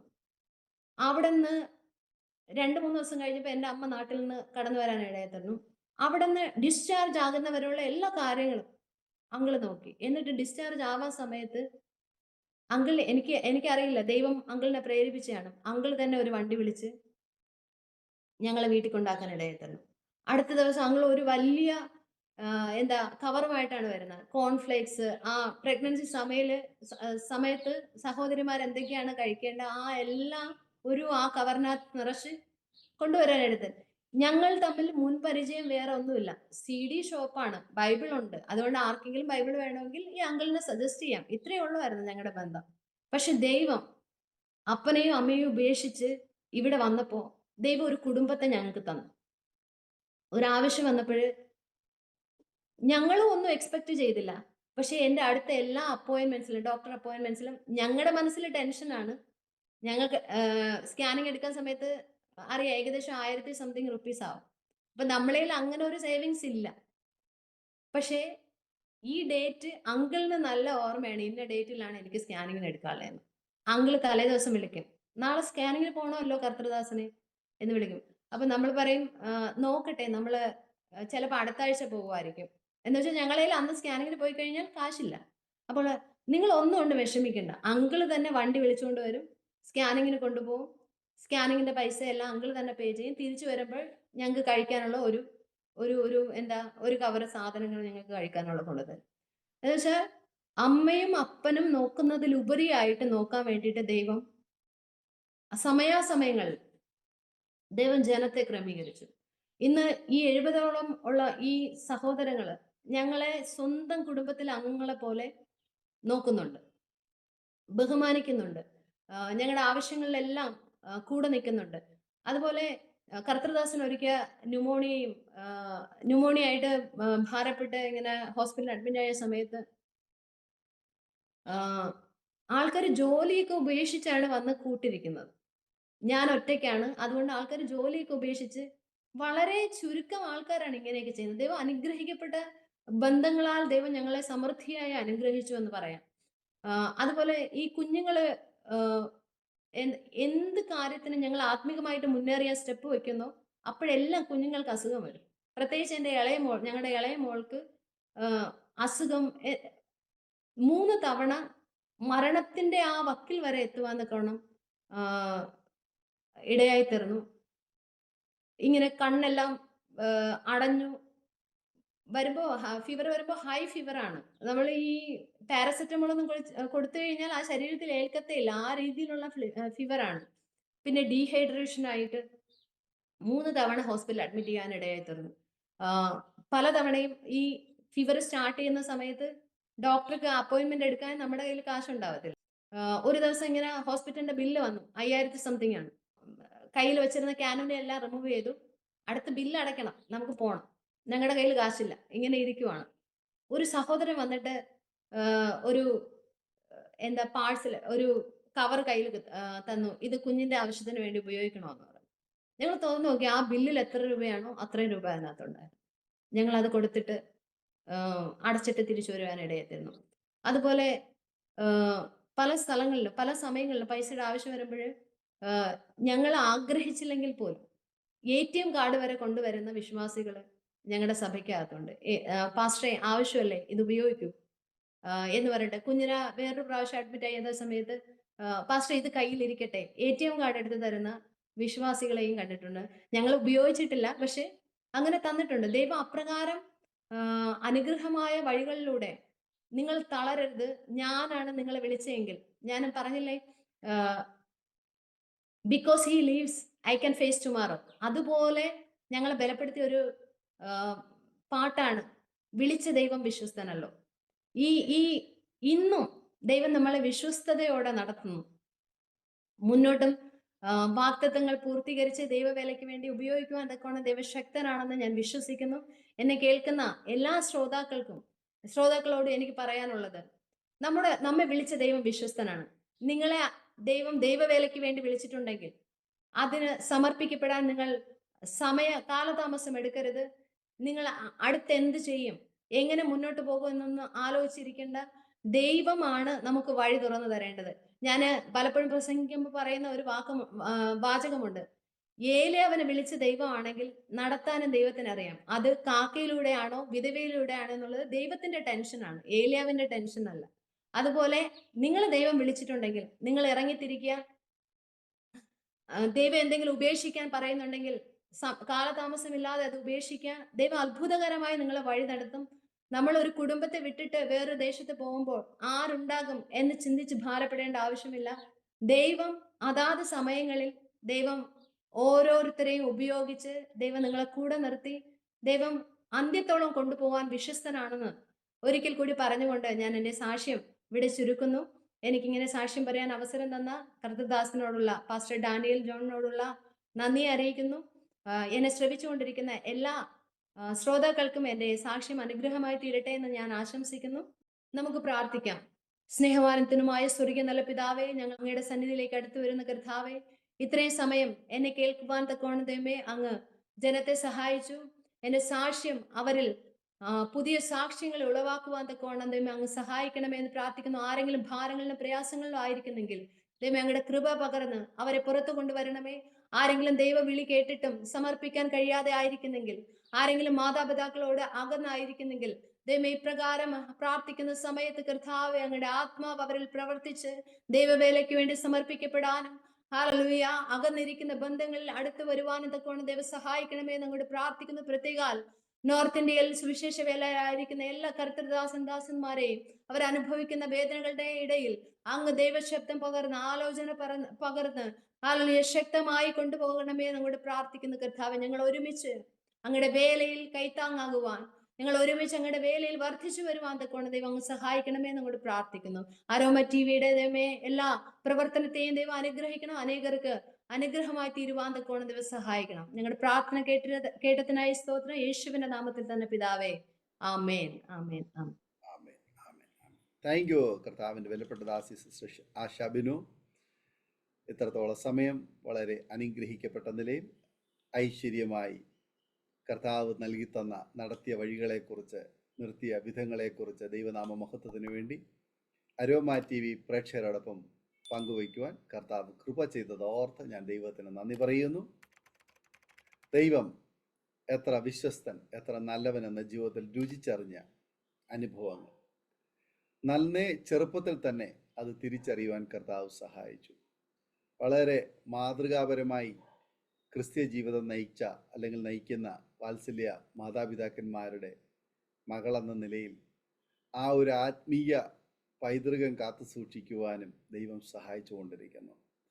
വാത്സല്യ പിതാവ് അറിഞ്ഞ ആ സത്യം, അതിനുവേണ്ടി അദ്ദേഹം ഉറച്ചു നിന്നപ്പോൾ അനുഗ്രഹിക്കപ്പെട്ട ഒരു ക്രിസ്തീയ കുടുംബം ഭൂമിയിൽ ഉടലെടുക്കുവാനും അതേ തുടർന്ന് അവർക്കുണ്ടായ തലമുറകളും ദൈവത്താൽ അനുഗ്രഹിക്കപ്പെട്ട് കർത്താവിന് വേണ്ടി പ്രയോജനപ്പെടുവാനും ദൈവം മുന്നമേ പദ്ധതി ഇട്ടിരുന്നു എന്ന് ഓരോ വാക്കിൽ നിന്നും മനസ്സിലാക്കാൻ കഴിയുന്നുണ്ട്. കർത്താവിൻ്റെ വേലയ്ക്കായിട്ട് വടക്കേ ഇന്ത്യയിലെ ജീവിതത്തിൽ ഒരിക്കലും പ്രതീക്ഷിക്കാത്ത ഒരു സാഹചര്യത്തിലേക്ക് കടന്നു വന്നു. എന്നാൽ നമ്മുടെ ഹൃദയത്തിൽ അങ്ങനെ ഒരു പ്ലാൻ ഇല്ലായിരുന്നുവെങ്കിൽ പോലും ദൈവം മുന്നമേ ഈ സ്ഥലത്തെക്കുറിച്ച്, ഇപ്പോൾ ആയിരിക്കുന്ന ദേശത്തെക്കുറിച്ച് കാര്യങ്ങളൊക്കെ മുന്നമേ പ്ലാൻ ചെയ്തിരുന്നു.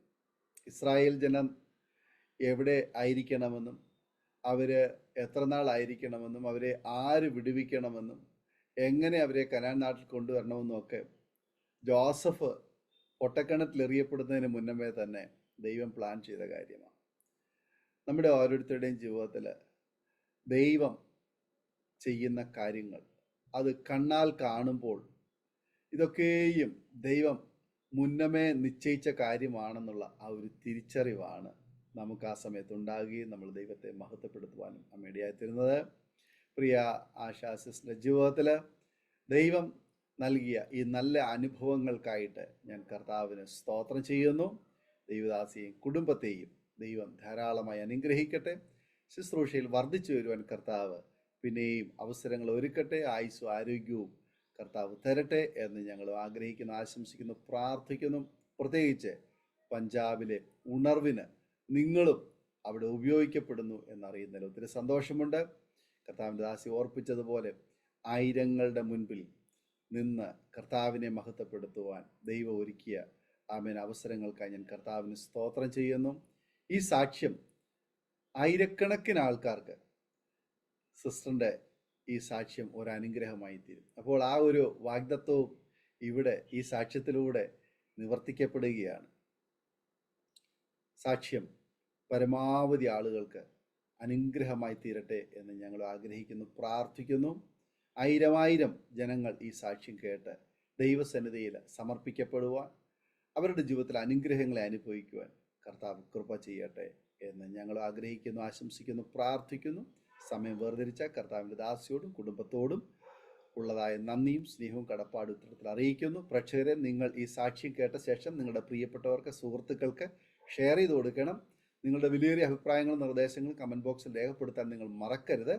നിങ്ങൾക്കൊരു പ്രാർത്ഥനാ വിഷയം ഉണ്ടെങ്കിൽ സ്ക്രീനിൽ കാണുന്ന വാട്സപ്പ് നമ്പറിൽ ഞങ്ങളെ വാട്സപ്പിലൂടെ വിവരം അറിയിക്കാവുന്നതാണ്. ഞങ്ങൾ നിങ്ങൾക്ക് വേണ്ടി വിശേഷിച്ചാൽ പ്രാർത്ഥിക്കുന്നതായിരിക്കും. അതുപോലെ തന്നെ സാക്ഷ്യം പറഞ്ഞ പ്രിയപ്പെട്ടവരോടൊപ്പം എല്ലാ തിങ്കളാഴ്ചയും രാത്രിയിൽ നടക്കുന്ന 9 മണി മുതലുള്ള പ്രാർത്ഥനാ കൂട്ടായ്മയിൽ നിങ്ങൾക്കും പങ്കുകൊള്ളാവുന്നതാണ്. അടുത്ത അനുഗ്രഹിക്കപ്പെട്ട സാക്ഷ്യവും വചനചിന്തയുമായി വീണ്ടും കൂടിക്കാണും വരെയും എല്ലാ പ്രിയപ്പെട്ടവർക്കും good bye. God bless you all. ആമേൻ. ഓർമ്മയുടെ മനോരഥത്തിൽ മായാത്ത ഓർമ്മയ്ക്കായി അരോമ മാട്രിമോണിയിൽ നിന്നും ജീവിത പങ്കാളിയെ കണ്ടെത്തൂ. നിങ്ങൾ ഒരു ക്രിസ്തീയ ജീവിത പങ്കാളിയെ അന്വേഷിക്കുകയാണോ? അതോ മക്കൾക്ക് അനുയോജ്യമായ ഒരു തക്ക തുണയ്ക്ക് വേണ്ടി പ്രാർത്ഥിക്കുന്ന വ്യക്തിയാണോ? എങ്കിൽ അരോമ മാട്രിമോണി നിങ്ങൾക്ക് വേണ്ടിയാണ്. ഇന്നു തന്നെ സൗജന്യമായി രജിസ്റ്റർ ചെയ്യൂ. അരോമ മാട്രിമോണിയുടെ പ്രത്യേകതകൾ: രജിസ്ട്രേഷൻ തികച്ചും സൗജന്യം. ലോകത്തെവിടെയുമുള്ള അനുയോജ്യമായ ക്രിസ്തീയ ജീവിത പങ്കാളിയെ തിരഞ്ഞെടുക്കാം. വിവാഹം നടക്കുന്നതുവരെ സർവീസ് ലഭിക്കുന്നു. ഏറ്റവും ചെറിയ പാക്കേജുകളും തിരഞ്ഞെടുക്കാം. അരോമ മാട്രിമോണി നിങ്ങൾക്കായി ഒരുക്കുന്നു വിവാഹം പരമാനന്ദം. Email aroma matrimony2020@gmail.com